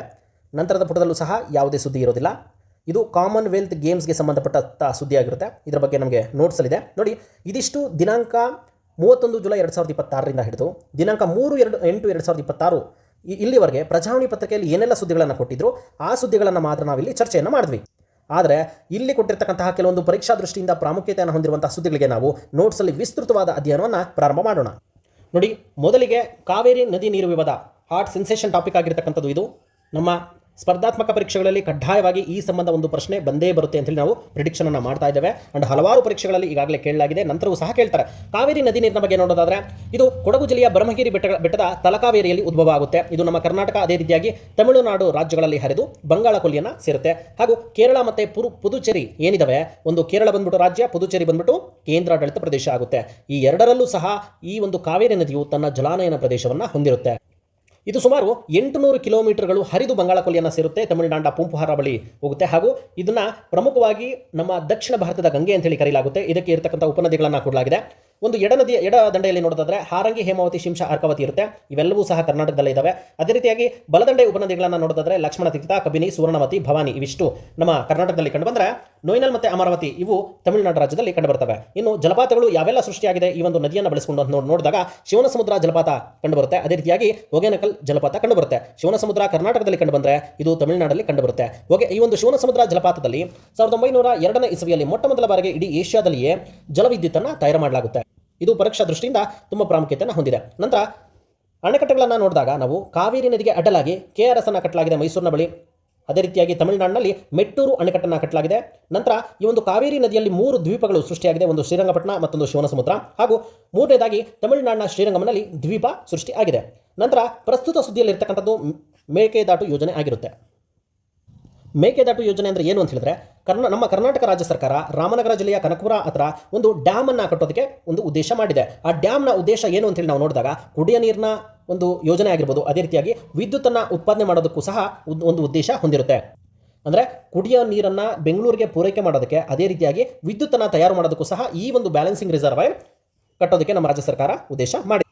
ಆದರೆ ಈ ಒಂದು ಯೋಜನೆಯನ್ನು ಅಂದರೆ ಮೇಕೆದಾಟು ಯೋಜನೆ ಅಥವಾ ಮೇಕೆದಾಟು ಡ್ಯಾಮನ್ನು ತಮಿಳುನಾಡು ರಾಜ್ಯ ಸರ್ಕಾರ ವಿರೋಧ ಮಾಡ್ತಾ ಇದೆ. ಕಾರಣ ಏನು ಅಂತ ಹೇಳಿ ನಾವು ನೋಡಿದಾಗ ತಮಿಳುನಾಡಿಗೆ ಹರಿತಕ್ಕಂತಹ ನೀರಿನ ಒಂದು ಪರಿಮಾಣದಲ್ಲಿ ಕಡಿಮೆ ಆಗುತ್ತೆ ಅಂತ ಹೇಳಿ ಅದು ಆರೋಪ ಮಾಡ್ತಾ ಇದೆ. ಹಾಗೂ ಈ ಒಂದು ಕಾವೇರಿ ನದಿ ನೀರಿಗೆ ಸಂಬಂಧಪಟ್ಟಂತೆ CWMA ಅಂದರೆ ಕಾವೇರಿ ನದಿ ನೀರು ನಿರ್ವಹಣಾ ಪ್ರಾಧಿಕಾರ ತುಂಬ ಪ್ರಾಮುಖ್ಯತೆಯನ್ನು ಪಡ್ಕೊಳ್ಳುತ್ತೆ. ಯಾಕೆ ಅಂತ ನಾವು ನೋಡಿದಾಗ ಸುಪ್ರೀಂ ಕೋರ್ಟ್ನ ಆದೇಶದ ಪ್ರಕಾರ ಈ ಒಂದು ಸಂಸ್ಥೆ ಪ್ರಾರಂಭ ಆಗುತ್ತೆ. CWMA Kaveri water management authority ಅಂತೇಳಿ ಇದನ್ನು ಕರೆಯಲಾಗುತ್ತೆ. ಪ್ರತಿ ತಿಂಗಳು ಸಹ ನಮ್ಮ ಕರ್ನಾಟಕದಿಂದ ತಮಿಳುನಾಡಿಗೆ ಎಷ್ಟು ನೀರನ್ನು ಬಿಡಬೇಕು ಅಂತೇಳಿ ಇದು ನಿರ್ಧಾರ ಮಾಡುತ್ತೆ. ಆದರೆ ಇದು ನೇರವಾಗಿ ನಿರ್ಧಾರ ಮಾಡೋದಿಲ್ಲ, ಬದಲಾಗಿ ಏನು ಮಾಡುತ್ತೆ, ಕಾವೇರಿ ವಾಟರ್ ರೆಗ್ಯುಲೇಷನ್ ಕಮಿಟಿ ಒಂದಿದೆ, ರೆಗ್ಯುಲೇಟಿಂಗ್ ಕಮಿಟಿ. ಈ ಒಂದು ಕಮಿಟಿಯ ಒಂದು ಶಿಫಾರಸಿನ ಮೇರೆಗೆ ಈ ಒಂದು ಕಾವೇರಿ ವಾಟರ್ ಮ್ಯಾನೇಜ್ಮೆಂಟ್ ಅಥಾರಿಟಿ ಆದೇಶವನ್ನು ಹೊರಡಿಸುತ್ತೆ. ಇದರ ಪ್ರಕಾರ ಇತ್ತೀಚೆಗೆ 3500 ಕ್ಯೂಸೆಕ್ ನೀರನ್ನು ತಮಿಳುನಾಡಿಗೆ 15 ದಿವಸಗಳ ಕಾಲ ನೀವು ಬಿಡಿ ಅಂತ ಹೇಳಿ ನಮ್ಮ ಕಾವೇರಿ ವಾಟರ್ ರೆಗ್ಯುಲೇಷನ್ ಕಮಿಟಿ ಶಿಫಾರಸು ಮಾಡಿತ್ತು. ಅದರ ಪ್ರಕಾರ ಕಾವೇರಿ ವಾಟರ್ ಮ್ಯಾನೇಜ್ಮೆಂಟ್ ಅಥಾರಿಟಿ ಆದೇಶ ಮಾಡಿತ್ತು. ಒಟ್ಟಾರೆಯಾಗಿ ಕಾವೇರಿ ನದಿ ನೀರಿನ ಬಗ್ಗೆ ನಾವು ನೋಡೋದಾದ್ರೆ ನೋಡಿ, ಭಾರತ ಸಂವಿಧಾನದ 262ನೇ ಅನುಚ್ಛೇದ ಏನು ಹೇಳುತ್ತೆ ಅಂತ ಹೇಳಿದ್ರೆ, ಅಂತಾರಾಜ್ಯ ನದಿ ನೀರು ವಿವಾದಗಳಿಗೆ ಸಂಬಂಧಪಟ್ಟಂತ ಆ ಒಂದು ವಿವಾದಗಳನ್ನು ಬಗೆಹರಿಸೋದಕ್ಕೆ ಅಥವಾ ತೀರ್ಮಾನವನ್ನು ಕೊಡೋದಕ್ಕೆ ಸಂಪೂರ್ಣವಾಗಿರ್ತಕ್ಕಂಥ ಅಧಿಕಾರ ಯಾರಿಗಿದೆ ಅಂತ ನಾವು ನೋಡಿದಾಗ ಅದು ಸಂಪೂರ್ಣವಾಗಿ ಸಂಸತ್ತಿಗೆ ಇರುತ್ತೆ. ಭಾರತ ಸಂವಿಧಾನದ 262ನೇ ವಿಧಿ ಅಂತಾರಾಜ್ಯ ನದಿ ನೀರಿನ ವಿವಾದಗಳಿಗೆ ಸಂಬಂಧಪಟ್ಟಿದೆ ಹಾಗೂ ಸಂಸತ್ತಿಗೆ ಸಂಪೂರ್ಣವಾಗಿರುವಂತಹ ಒಂದು ಅಧಿಕಾರವನ್ನು ಕೊಟ್ಟಿದೆ. ನಂತರ ಈ ಒಂದು ಆರ್ಟಿಕಲ್ನ ಅಡಿಯಲ್ಲಿ inter-state river water disputes act ಪ್ರಾರಂಭ ಆಗುತ್ತೆ. ಅದು 1956 ಅಂದರೆ ಅಂತಾರಾಜ್ಯ ನದಿ ನೀರು ವಿವಾದದ ಕಾಯ್ದೆ 1956 ಪ್ರಾರಂಭ ಆಗುತ್ತೆ. ಇದರ ಅಡಿಯಲ್ಲಿ CWDT ಅಂದರೆ ಕಾವೇರಿ ವಾಟರ್ ಡಿಸ್ಪ್ಯೂಟ್ ಟ್ರಿಬ್ಯುನಲ್ ಪ್ರಾರಂಭ ಆಗುತ್ತೆ 1990ರಲ್ಲಿ. ಸೊ ಈ ಕಾವೇರಿ ವಾಟರ್ ಡಿಸ್ಪ್ಯೂಟ್ ಟ್ರಿಬ್ಯುನಲ್ ಏನಿದೆ ಸಂಪೂರ್ಣವಾಗಿರ್ತಕ್ಕಂಥ ಅಧ್ಯಯನವನ್ನು ಮಾಡಿ 2007ರಲ್ಲಿ ತೀರ್ಪನ್ನು ಕೊಡುತ್ತೆ. ಆದರೆ ಈ ವಿಚಾರವಾಗಿ ಮೇಲ್ಮನವಿ ಹೋಗಲಾಗುತ್ತೆ ಸುಪ್ರೀಂ ಕೋರ್ಟ್ಗೆ. ಸುಪ್ರೀಂ ಕೋರ್ಟ್ ಸಹ 2007ರಿಂದ 2018ರವರೆಗೆ ಸಂಪೂರ್ಣವಾಗಿ ಪರಿಶೀಲಿಸಿ 2018ರಲ್ಲಿ ತೀರ್ಪನ್ನು ಮಾಡಿಫೈ ಮಾಡಿ ಕೊಡುತ್ತೆ. ಇದ್ರ ಪ್ರಕಾರ ಏನು ಮಾಡುತ್ತೆ ಕೋರ್ಟು 404.25 TMCಯನ್ನು ತಮಿಳುನಾಡು ಕೊಟ್ಟರೆ 284.25 TMCಯನ್ನು ಕರ್ನಾಟಕಕ್ಕೆ ಕೊಡುತ್ತೆ, 30 TMC ನೀರನ್ನು ಕೇರಳಕ್ಕೆ ಕೊಡುತ್ತೆ, 7 TMC ನೀರನ್ನು ಪುದುಚೇರಿಗೆ ಕೊಡುತ್ತೆ, ಉಳಿದಂತಹ 14 TMC ನೀರನ್ನು ಸಮುದ್ರಕ್ಕೆ ಬಿಡಲೇಬೇಕು ಅಂತ ಹೇಳುತ್ತೆ. ಸೊ ಇದಿಷ್ಟು ತೀರ್ಪನ್ನು ಕೊಟ್ಟಂತಹ ಸುಪ್ರೀಂ ಕೋರ್ಟು ಮತ್ತೆ ಇನ್ನೊಂದು ಸ್ಕೀಮನ್ನು ಜಾರಿ ಮಾಡಬೇಕು ಅಂತ ಹೇಳುತ್ತೆ. ಅದೇ ಕಾವೇರಿ ವಾಟರ್ ಮ್ಯಾನೇಜ್ಮೆಂಟ್ ಸ್ಕೀಮನ್ನು ಜಾರಿ ತರುತ್ತೆ. ಇದರ ಪ್ರಕಾರ ಕಾವೇರಿ ವಾಟರ್ ಮ್ಯಾನೇಜ್ಮೆಂಟ್ ಅಥಾರಿಟಿ ಅಸ್ತಿತ್ವಕ್ಕೆ ಬರುತ್ತೆ 2018ರಲ್ಲಿ. ನಂತರ ಇದರ ಅಡಿಯಲ್ಲಿ ಕಾವೇರಿ ವಾಟರ್ ರೆಗ್ಯುಲೇಷನ್ ಕಮಿಟಿ ಸಹ ಅಸ್ತಿತ್ವಕ್ಕೆ ಬರುತ್ತೆ. ಈ ಒಂದು ಕಮಿಟಿಯ ಶಿಫಾರಸ್ಸಿನ ಮೇರೆಗೆ ಕಾವೇರಿ ವಾಟರ್ ಮ್ಯಾನೇಜ್ಮೆಂಟ್ ಅಥಾರಿಟಿ ಏನಿದೆ ಇದು ಆದೇಶವನ್ನು ಮಾಡುತ್ತೆ. ಸೊ ಈ ಒಂದು ಎರಡೂ ಶಿಫಾರಸು ಮತ್ತು ಆದೇಶಗಳನ್ವಯ ನಮ್ಮ ನೀರು ಹಂಚಿಕೆ ಆಗುತ್ತೆ. ಸೊ ಇದಿಷ್ಟು ಕಾವೇರಿ ನದಿ ನೀರಿಗೆ ಸಂಬಂಧಪಟ್ಟಂತಹ ಪರೀಕ್ಷಾಧಾರಿತ ಸುದ್ದಿಯಾಗಿದೆ. ನೋಡಿ, ಸಾಮಾನ್ಯವಾಗಿ ಎಲ್ಲ ಸ್ಪರ್ಧಾರ್ಥಿಗಳು ಕಾವೇರಿ ನದಿ ನೀರು ಎಲ್ಲಿ ಉಗಮ ಆಗುತ್ತೆ, ಎಲ್ಲಿ ಬಂಗಾಳಕೊಲ್ಲಿಯನ್ನು ಸೇರುತ್ತೆ, ಈ ರೀತಿಯಾಗಿರ್ತಕ್ಕಂಥ ಒಂದು ಉತ್ತರಗಳನ್ನು ಓದಿಕೊಂಡಿರ್ತೀರಿ. ಆದರೆ ಇತ್ತೀಚೆಗೆ ಪ್ರಾಮುಖ್ಯತೆಯನ್ನು ಪಡೆದಿರತಕ್ಕಂತಹ ಮೇಕೆದಾಟು ಯೋಜನೆ ಆಗಿರ್ಬೋದು ಹಾಗೂ ಕಾವೇರಿ ವಾಟರ್ ರೆಗ್ಯುಲೇಷನ್ ಕಮಿಟಿ ಆಗಿರ್ಬೋದು, ಕಾವೇರಿ ವಾಟರ್ ಮ್ಯಾನೇಜ್ಮೆಂಟ್ ಅಥಾರಿಟಿ ಆಗಿರ್ಬೋದು, ಸೊ ಈ ಸಂಬಂಧ ಸಂಪೂರ್ಣವಾಗಿರ್ತಕ್ಕಂಥ ನಾವು ಸುದ್ದಿಗಳನ್ನು ನೋಡ್ಕೋಬೇಕಾಗುತ್ತೆ. ನಾವು ರೆಡಿ ಇದ್ದರೆ ಸಂಪೂರ್ಣವಾಗಿ ಯಾವುದೇ ಪ್ರಶ್ನೆಗಳನ್ನು ಕೇಳಿದರೂ ಸಹ ಸಂಪೂರ್ಣವಾಗಿ ನಾವು ಉತ್ತರ ಬರೋದಕ್ಕೆ ಸಮರ್ಥರಿರ್ತೇವೆ. ನಂತರದ ಸುದ್ದಿ ನೋಡೋದಾದರೆ KPSC ಮತ್ತು UPSC. ಈಗಾಗಲೇ ನಾವು ಹಲವು ದಿನಗಳ ಕಾಲ ಈ ಒಂದು KPSC ಮತ್ತು UPSCಗೆ ಸಂಬಂಧಪಟ್ಟಂಥ ಸುದ್ದಿಯನ್ನು ನಾವು ಚರ್ಚೆ ಮಾಡ್ತಾನೆ ಬಂದಿದ್ದೇವೆ. ಕಾರಣ ಯಾಕೆ ಅಂತ ನಾವು ನೋಡಿದಾಗ ಇತ್ತೀಚೆಗೆ KPSCಯ ಅಧ್ಯಕ್ಷರಾಗಿದ್ದಂತಹ ಶಿವಶಂಕರಪ್ಪ ಎಸ್ ಸಾಹುಕಾರ್ ಅವರನ್ನು ನಮ್ಮ ಕರ್ನಾಟಕ ರಾಜ್ಯದ ಗವರ್ನರ್ ಅವರು ಅಮಾನತು ಮಾಡ್ತಾರೆ. ಭಾರತ ಸಂವಿಧಾನದ 317ನೇ ವಿಧಿ ಅನ್ವಯ ಅಮಾನತು ಮಾಡಿ ರಾಷ್ಟ್ರಪತಿಗಳಿಗೆ ವರದಿಯನ್ನು ಕಳಿಸ್ಕೊಡ್ತಾರೆ. ಸೊ ಇಲ್ಲಿ ಭಾರತದ ರಾಷ್ಟ್ರಪತಿಗಳು ರಾಜ್ಯಪಾಲರ ಶಿಫಾರಸ್ಸಿನ ಮೇರೆಗೆ ಹಾಗೂ ಸುಪ್ರೀಂ ಕೋರ್ಟ್ಗೆ ಒಂದು ಲೆಟರ್ನ ಹಾಕ್ತಾರೆ. ಅಂದರೆ ವರದಿ ಕೊಡಿ ಅಂತ ಹೇಳ್ತಾರೆ. ಸುಪ್ರೀಂ ಕೋರ್ಟ್ನ ಒಂದು ವರದಿಯ ಆಧಾರದ ಮೇಲೆ ಅಂತಿಮವಾಗಿ ರಾಷ್ಟ್ರಪತಿಗಳು ಇವರನ್ನು ಪದಚ್ಯುತಿ ಮಾಡ್ತಾರೆ. ಸೊ ಈ ಸಂಬಂಧ ನಾವು KPSC ಹಾಗೂ UPSCಯ ಸಂಪೂರ್ಣ ವಿವರಗಳನ್ನು ನೋಡಲೇಬೇಕು. ಹಾಗೂ ಸಂವಿಧಾನದಲ್ಲಿ ಇದಕ್ಕೆ ಸಂಬಂಧಪಟ್ಟಂಥ ಏನೆಲ್ಲ ಉಪಬಂಧಗಳಿವೆ ಅಂತೇಳಿ ನಾವು ನೋಡಿದಾಗ ನೋಡಿ, ಇದಿಷ್ಟು ನೋಡಿ. KPSC ಯಾವಾಗ ಪ್ರಾರಂಭ ಆಗುತ್ತೆ ಅಂತ ಹೇಳಿ ನಾವು ನೋಡಿದಾಗ ಭಾರತ ಸಂವಿಧಾನದಲ್ಲಿ 315ನೇ ಒಂದು ಅನುಚ್ಛೇದ UPSC ಹಾಗೂ KPSCಗೆ ಸಂಬಂಧಪಟ್ಟಂತೆ ಸ್ಥಾಪನೆ ಮಾಡೋದಕ್ಕೆ ಅನುವು ಮಾಡಿಕೊಡುತ್ತೆ. ಇದೊಂದು ಸಾಂವಿಧಾನಿಕ ಸಂಸ್ಥೆ ಆಗಿರುತ್ತೆ. ಕಾರಣ ಭಾರತ ಸಂವಿಧಾನದಲ್ಲೇ ಇದರ ಒಂದು ಸ್ಥಾಪನೆ ಬಗ್ಗೆ ಉಲ್ಲೇಖ ಇರೋದ್ರಿಂದ. ಸೊ ಇದು 1951ರಲ್ಲಿ ಸ್ಥಾಪನೆ ಆಗುತ್ತೆ. ಮೊದಲ ಅಧ್ಯಕ್ಷರು ಗುಂಡಪ್ಪಗೌಡ ಆಗಿರ್ತಾರೆ. ಅನುಚ್ಛೇದ 315ರಿಂದ 323ವರೆಗೆ KPSC ಹಾಗೂ UPSCಯ ಒಂದು ಕಾರ್ಯವೈಖರಿಯ ಬಗ್ಗೆ, ಅದರ ರಚನೆ ಇನ್ನಿತರ ಕಾರ್ಯಗಳ ಬಗ್ಗೆ ಹೇಳುತ್ತೆ. ಇಲ್ಲಿ ಪ್ರಮುಖವಾಗಿರ್ತಕ್ಕಂಥ ಒಂದು ಆರ್ಟಿಕಲ್ಸನ್ನು ನಾವು ನೋಡೋದಾದ್ರೆ KPSC ಹಾಗೂ UPSC ಯಾವ ಅನುಚ್ಛೇದದ ಅಡಿಯಲ್ಲಿ ಸ್ಥಾಪನೆ ಆಗುತ್ತೆ ಅಂತ ಹೇಳ್ತಾರೆ. ಅದು 315.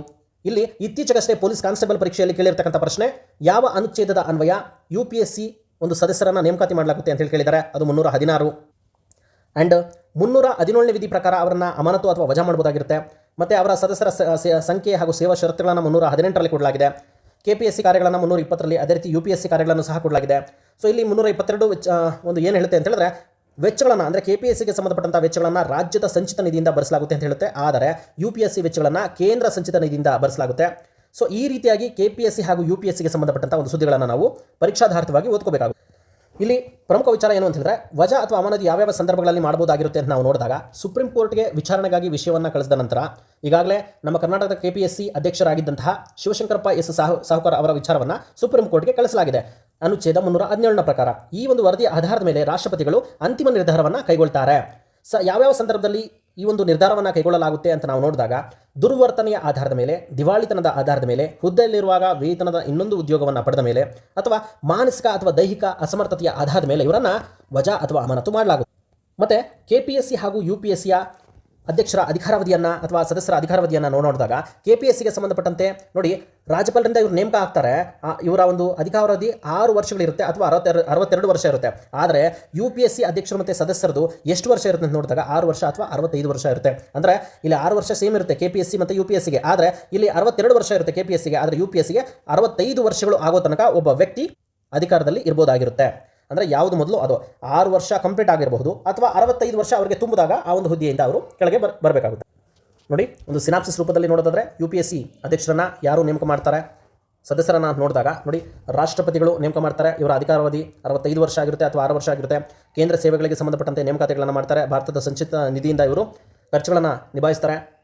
ನಂತರ ರಾಷ್ಟ್ರಪತಿಗಳು ಇವರ ವಜಾ ಅಥವಾ ಅಮಾನತನ್ನು ಮಾಡ್ತಾರೆ. KPSCಗೆ ಸಂಬಂಧಪಟ್ಟಂತೆ ರಾಜ್ಯಪಾಲರು ನೇಮಕ ಮಾಡ್ತಾರೆ. ಇವರ ಅಧಿಕಾರಾವಧಿ 6 ವರ್ಷ ಅಥವಾ 62 ವರ್ಷ ಆಗಿರುತ್ತೆ. ರಾಜ್ಯ ಸೇವೆಗಳ ನೇಮಕಾತಿಯನ್ನು ಮಾಡ್ತಾರೆ. ರಾಜ್ಯದ ಸಂಚಿತ ನಿಧಿಯಿಂದ ಇವರು ಖರ್ಚನ್ನು ಮಾಡ್ತಾರೆ. ಕೊನೆಗೆ ರಾಷ್ಟ್ರಪತಿಗಳೇ KPSCಗೆ ಸಂಬಂಧಪಟ್ಟಂಥ ಅಧ್ಯಕ್ಷರು ಅಥವಾ ಸದಸ್ಯರನ್ನು ವಜಾ ಅಥವಾ ಅಮಾನತು ಮಾಡ್ತಕ್ಕಂಥ ಅಧಿಕಾರವನ್ನು ಹೊಂದಿರ್ತಾರೆ. ಇನ್ನು ಮುಂದುವರೆದು ಪರೀಕ್ಷಾ ಸುಧಾರಣಾ ಕಾರ್ಯಪಡೆ ಅಂತೇಳಿ ಒಂದು ಸುದ್ದಿ ಇದೆ. ನೀಟ್ ಪ್ರಶ್ನೆ ಪತ್ರಿಕೆ ಸೋರಿಕೆ ಸಂಬಂಧ ಒಂದು ಉನ್ನತ ಕಾರ್ಯಪಡೆಯನ್ನು ನರೇಂದ್ರ ಮೋದಿಯವರು ರಚನೆ ಮಾಡಿದರು. ನಮ್ಮ ನಂದನ್ ನೀಲೇಕಣಿ ಅವರ ಒಂದು ನೇತೃತ್ವದಲ್ಲಿ ನೇಮಕಾತಿಯನ್ನು ಮಾಡಿದರು. ಇದು ಈ ಸಂಬಂಧ ನಾವು ಚರ್ಚೆಯನ್ನು ಮಾಡೋದಾದರೆ ನೋಡಿ, AI ಆಧಾರಿತ ಪರೀಕ್ಷೆ, ಬ್ಲಾಕ್ ಚೈನ್, ಸೈಬರ್ ಸುರಕ್ಷತೆ, ಎನ್ಕ್ರಿಪ್ಷನ್ ಮತ್ತು ಡೇಟಾ ಸೆಕ್ಯೂರಿಟಿ ಮೂಲಕ ಪಾರದರ್ಶಕತೆಯನ್ನು ತರೋದು ಈ ಒಂದು ಸಮಿತಿಯ ಉದ್ದೇಶ ಆಗಿರುತ್ತೆ. ಭಾರತದ ಸಂವಿಧಾನಕ್ಕೆ ನಾವು ಲಿಂಕನ್ನು ಮಾಡೋದಾದರೆ ಭಾರತ ಸಂವಿಧಾನದ 21A ವಿಧಿ ಏನು ಹೇಳುತ್ತೆ, ಶಿಕ್ಷಣದ ಹಕ್ಕಿನ ಬಗ್ಗೆ ಹೇಳುತ್ತೆ. ಅದೇ ರೀತಿಯಾಗಿ DPSP ಅಂದರೆ ಡೈರೆಕ್ಟಿವ್ ಪ್ರಿನ್ಸಿಪಲ್ಸ್ ಆಫ್ ಸ್ಟೇಟ್ ಪಾಲಿಸಿಯಲ್ಲಿ ಸಹ 45ನೇ ವಿಧಿ ಶಿಕ್ಷಣದ ಬಗ್ಗೆ ಹೇಳುತ್ತೆ. ಹಾಗೂ ಮೂಲಭೂತ ಕರ್ತವ್ಯಗಳಲ್ಲಿ ಅಂದರೆ 51A ಉಪ ಕೆ ವಿಧಿಯಲ್ಲಿ ಹೇಳ್ತಕ್ಕಂಥದ್ದು ಸಹ ಶಿಕ್ಷಣದ ಬಗ್ಗೆ ಹೇಳುತ್ತೆ. ಸೊ ಇದಿಷ್ಟು ಶಿಕ್ಷಣಕ್ಕೆ ಸಂಬಂಧಪಟ್ಟಂತಹ ಭಾರತ ಸಂವಿಧಾನದಲ್ಲಿ ಇರತಕ್ಕಂಥ ಉಪಬಂಧಗಳು ಆಗಿರುತ್ತೆ. ಇನ್ನು ಪರೀಕ್ಷಾ ಸುಧಾರಣೆಗಳಿಗೆ ಸಂಬಂಧಪಟ್ಟಂತೆ ಇತಿಹಾಸದಲ್ಲಿ ಅಂದರೆ ಈ ಹಿಂದೆ ಯಾವೆಲ್ಲ ಸಮಿತಿಗಳನ್ನು ನೇಮಕ ಮಾಡಲಾಗಿತ್ತು ಅಂತ ನಾವು ನೋಡಿದಾಗ ನೋಡಿ, ರಾಧಾಕೃಷ್ಣನ್ ಸಮಿತಿ ಬರುತ್ತೆ, ಮೊದಲಿಯಾರ್ ಸಮಿತಿ ಬರುತ್ತೆ, ಕೊಠಾರಿ ಸಮಿತಿ ಬರುತ್ತೆ, ಯಶ್ಪಾಲ್ ಸಮಿತಿ, ಸುಬ್ರಹ್ಮಣ್ಯನ್ ಸಮಿತಿ ಹಾಗೂ ಕಸ್ತೂರಿ ರಂಗನ್ ಸಮಿತಿ. ನಾವು ಪಶ್ಚಿಮ ಘಟ್ಟಗಳಿಗೆ ಸಂಬಂಧಪಟ್ಟಂತೆ ಒಂದು ವರದಿಯನ್ನು ನೋಡಿದ್ವಿ. ಅಂದರೆ ಪಶ್ಚಿಮ ಘಟ್ಟಗಳ ಒಂದು ಪರಿಸರದ ಉಳಿವಿಗಾಗಿ, ಅದರ ಸುಧಾರಣೆಗಾಗಿ ಒಂದು ಸಮಿತಿಯನ್ನು ಸರ್ಕಾರ ನೇಮಕ ಮಾಡಲಾಗಿತ್ತು. ಅದು ಕಸ್ತೂರಿ ರಂಗನ್ ಅವರ ಅಧ್ಯಕ್ಷತೆಯಲ್ಲಿ. ಸೊ ಪಶ್ಚಿಮ ಘಟ್ಟಗಳಿಗೆ ಮಾತ್ರ ಅಲ್ಲ, ಅದೇ ಕಸ್ತೂರಿ ರಂಗನ್ ಅವರು NEP ಅಂದರೆ ನ್ಯಾಷನಲ್ ಎಜುಕೇಷನಲ್ ಪಾಲಿಸಿ ಏನಿದೆ, ನ್ಯೂ ಎಜುಕೇಷನಲ್ ಪಾಲಿಸಿ, ಇದಕ್ಕೆ ಸಂಬಂಧಪಟ್ಟಂತೆ ಸಹ ಒಂದು ಅಧ್ಯಕ್ಷರು ಇವರಾಗಿರ್ತಾರೆ. ನಂತರ ಈಗ ಅಂತಿಮವಾಗಿ ನಂದನ್ ನೀಲೇಕಣಿಯವರ ಅಧ್ಯಕ್ಷತೆಯಲ್ಲಿ ಪರೀಕ್ಷಾ ಸುಧಾರಣಾ ಸಂಬಂಧ ಒಂದು ಸಮಿತಿಯನ್ನು ರಚನೆ ಮಾಡಲಾಗಿರುತ್ತೆ. ಇದಿಷ್ಟು ಪರೀಕ್ಷಾ ಸುಧಾರಣಾ ಕಾರ್ಯಪಡೆಯ ಹಿನ್ನೆಲೆ ಹಾಗೂ ಪರೀಕ್ಷೆಗಳಲ್ಲಿ ಯಾವೆಲ್ಲ ಪ್ರಶ್ನೆಗಳನ್ನು ಕೇಳ್ಬೋದು ಅಂತೇಳಿ ಒಂದು ಸುದ್ದಿಯಾಗಿರುತ್ತೆ. ನಂತರ NSA ಅಜಿತ್ ದೋವಲ್ ಲೋಕಮಾನ್ಯ ತಿಲಕ್ ರಾಷ್ಟ್ರೀಯ ಪ್ರಶಸ್ತಿಯನ್ನು ಪಡ್ಕೊಂಡಿದ್ದಾರೆ. ನ್ಯಾಷನಲ್ ಸೆಕ್ಯೂರಿಟಿ ಏಜೆಂಟ್ ಆಗಿರ್ತಕ್ಕಂಥ ಅಜಿತ್ ದೋವಲ್. ಸೊ ಇತ್ತೀಚೆಗಷ್ಟೇ ಇವರಿಗೆ ಲೋಕಮಾನ್ಯ ಬಾಲಗಂಗಾಧರ ತಿಲಕ್ ರಾಷ್ಟ್ರೀಯ ಪ್ರಶಸ್ತಿಯನ್ನು ಕೊಟ್ಟಿದ್ದಾರೆ. ಅವರ 106ನೇ ತಿಥಿ ಪ್ರಯುಕ್ತ ಕೊಟ್ಟಿರ್ತಕ್ಕಂಥದ್ದು. ಸೊ ಲೋಕಮಾನ್ಯ ತಿಲಕ್ ಅವರ ಬಗ್ಗೆ ನಾವು ಇತಿಹಾಸದಲ್ಲಿ ನೋಡೋದಾದರೆ ಇವರು ಭಾರತ ಸ್ವತಂತ್ರ ಚಳವಳಿಯ ನಾಯಕರಾಗಿರ್ತಾರೆ. ತೀವ್ರಗಾಮಿ ಬಣಕ್ಕೆ ಸೇರಿರ್ತಕ್ಕಂಥ ನಾಯಕರಾಗಿರ್ತಾರೆ. ಇವರು ಕೇಸರಿ ಮತ್ತು ದಿ ಮರಾಠ ಅಂತಕ್ಕಂಥ ಪತ್ರಿಕೆಗಳ ಸಂಪಾದಕರಾಗಿರ್ತಾರೆ. ಕೇಸರಿ ಅಂತಕ್ಕಂಥದ್ದು ಮರಾಠ ಭಾಷೆಯಲ್ಲಿ ಪ್ರಕಟ ಆದರೆ ಮರಾಠ ಅಂತಕ್ಕಂಥದ್ದು ಇಂಗ್ಲೀಷ್ ಭಾಷೆಯಲ್ಲಿ ಪ್ರಕಟ ಆಗಿರುತ್ತೆ. ಸೊ ಈ ಒಂದು ಪ್ರಶಸ್ತಿಯ ಸ್ಮರಣೆಗೆ ಪ್ರಶಂಸಾ ಪತ್ರ ಹಾಗೂ 1 ಲಕ್ಷ ನಗದು ಬಹುಮಾನವನ್ನು ಒಳಗೊಂಡಿರುತ್ತಂತೆ. ಸೊ ಇಲ್ಲಿ ಬಾಲಗಂಗಾಧರ ತಿಲಕ್ ಅವರನ್ನು ಲೋಕಮಾನ್ಯ ಅಂತೇಳಿ ಕರೆಯಲಾಗುತ್ತೆ. ಅಂದರೆ ಜನರಿಂದ ಅಂಗೀಕರಿಸಲ್ಪಟ್ಟಂತಹ ನಾಯಕ ಅಂತ. ಇವರ ಒಂದು ಫೇಮಸ್ ಘೋಷಣೆ ಯಾವುದು ಅಂತೇಳಿ ನಾವು ನೋಡಿದಾಗ, ಸ್ವರಾಜ್ಯ ನನ್ನ ಜನ್ಮಸಿದ್ಧ ಹಕ್ಕು, ಅದನ್ನು ನಾನು ಪಡೆದೇ ತೀರ್ತೇನೆ ಅಂತೇಳಿ ಹೇಳ್ತಾರೆ. Swaraj is my birth right and I shall have it ಅಂತೇಳಿ ಹೇಳ್ತಾರೆ. ಸೊ ಇವರನ್ನು ಭಾರತದ ಅಶಾಂತಿಯ ಪಿತಾಮಹ ಅಂದರೆ father of Indian unrest. Because ಯಾಕೆ ಅಂತ ಹೇಳಿದ್ರೆ ಇವರು ಭಾರತದಲ್ಲಿ ತೀವ್ರಗಾಮಿಗಳಲ್ಲಿ ಗುರುತಿಸಿಕೊಂಡಿರ್ತಕ್ಕಂತಹ ನಾಯಕರಾಗಿರ್ತಾರೆ. ತೀವ್ರಗಾಮಿ ನಾಯಕರಲ್ಲಿ ಪ್ರಮುಖ 3 ನಾಯಕರುಗಳು ಯಾರು ಅಂತ ನಾವು ನೋಡಿದಾಗ ಲಾಲ್ ಬಾಲ್ ಪಾಲ್ ಅಂತೇಳಿ ನಾವು ಕರಿತೇವೆ. ಲಾಲಾ ಲಜಪತ್ ರಾಯ್, ಅದೇ ರೀತಿಯಾಗಿ ಬಾಲಗಂಗಾಧರ ತಿಲಕ್ ಹಾಗೂ ಕೊನೆಗೆ ಬಿಪಿನ್ ಚಂದ್ರಪಾಲ್ ಆಗಿರ್ತಾರೆ. ಸೊ ನಂತರ ನೋಡಿ, ಹೇಳಿದೆ ಈಗಾಗಲೇ ಕೇಸರಿ ಅನ್ನತಕ್ಕಂಥ ಒಂದು ಮರಾಠಿ ಭಾಷೆಯಲ್ಲಿ ಪತ್ರಿಕೆಯನ್ನು ತರ್ತಾರೆ, ಮರಾಠ ಅಂತಕ್ಕಂಥ ಇಂಗ್ಲೀಷ್ ಭಾಷೆಯಲ್ಲಿ ಪತ್ರಿಕೆಯನ್ನು ತರ್ತಾರೆ. ಹಾಗೂ ಬಾಲಗಂಗಾಧರ ತಿಲಕ್ ಅವರು ಗಣೇಶ ಒಂದು ಉತ್ಸವವನ್ನು ಪ್ರಾರಂಭ ಮಾಡ್ತಾರೆ 1893ರಲ್ಲಿ. ಶಿವಾಜಿ ಉತ್ಸವವನ್ನು ಸಹ 1895ರಲ್ಲಿ ಪ್ರಾರಂಭ ಮಾಡ್ತಾರೆ. ಯಾಕೆ ಮಾಡ್ತಾರೆ ಅಂತ ಈಗಾಗಲೇ ಪರೀಕ್ಷೆಯಲ್ಲಿ ಕೇಳಿದ್ದಾರೆ. ಜನರಲ್ಲಿ ಒಗ್ಗಟ್ಟು ಮತ್ತು ದೇಶಭಕ್ತಿಯನ್ನು ಮೂಡಿಸೋದಕ್ಕೆ ಗಣೇಶ ಉತ್ಸವವನ್ನು, ಅದೇ ರೀತಿಯಾಗಿ ಶಿವಾಜಿ ಉತ್ಸವವನ್ನು ಇವರು ಪ್ರಾರಂಭ ಮಾಡ್ತಾರೆ. ಹಾಗೂ ಒಂದು ಎಜುಕೇಷನ್ ಇನ್ಸ್ಟಿಟ್ಯೂಷನನ್ನು ಇವರು ಸ್ಥಾಪನೆ ಮಾಡ್ತಾರೆ. ಅದು ಡೆಕ್ಕನ್ ಎಜುಕೇಷನಲ್ ಸೊಸೈಟಿ ಆಗಿರುತ್ತೆ. ಮತ್ತು ಕಾಲೇಜ್ ಫರ್ಗೂಸನ್ ಅಂತಕ್ಕಂಥ ಕಾಲೇಜನ್ನು ಸ್ಥಾಪನೆ ಮಾಡ್ತಾರೆ. ನಂತರ ರಾಜಕೀಯವಾಗಿ ನೋಡೋದಾದರೆ ನೋಡಿ, ಹೇಳಿದೆ ಲಾಲ್ ಬಾಲ್ ಪಾಲ್ ಅಂತೇಳಿ, ಲಾಲಾ ಲಜಪತ್ ರಾಯ್, ಬಿಪಿನ್ ಚಂದ್ರಪಾಲ್, ಅದೇ ರೀತಿಯಾಗಿ ಇವರು ಬಾಲಗಂಗಾಧರ ಇವರು 3 ಸಹ ತೀವ್ರಗಾಮಿಗಳಲ್ಲಿ ಅಥವಾ ಜಹಾಲ್ಗಾಮಿಗಳಲ್ಲಿ ಗುರುತಿಸಿಕೊಂಡಿದ್ದಾರೆ. ಇವರು ಹೋಮ್ ರೂಲ್ ಚಳವಳಿಯನ್ನು ಮಾಡ್ತಾರೆ 1916ರಲ್ಲಿ. ಹೋಮ್ ರೂಲ್ ಚಳವಳಿಯನ್ನು ಸಹ ಭಾರತದಲ್ಲಿ ಹುಟ್ಟು ಹಾಕಿರ್ತಕ್ಕಂಥವರು ಸಹ ಇವರೇ ಆಗಿರ್ತಾರೆ.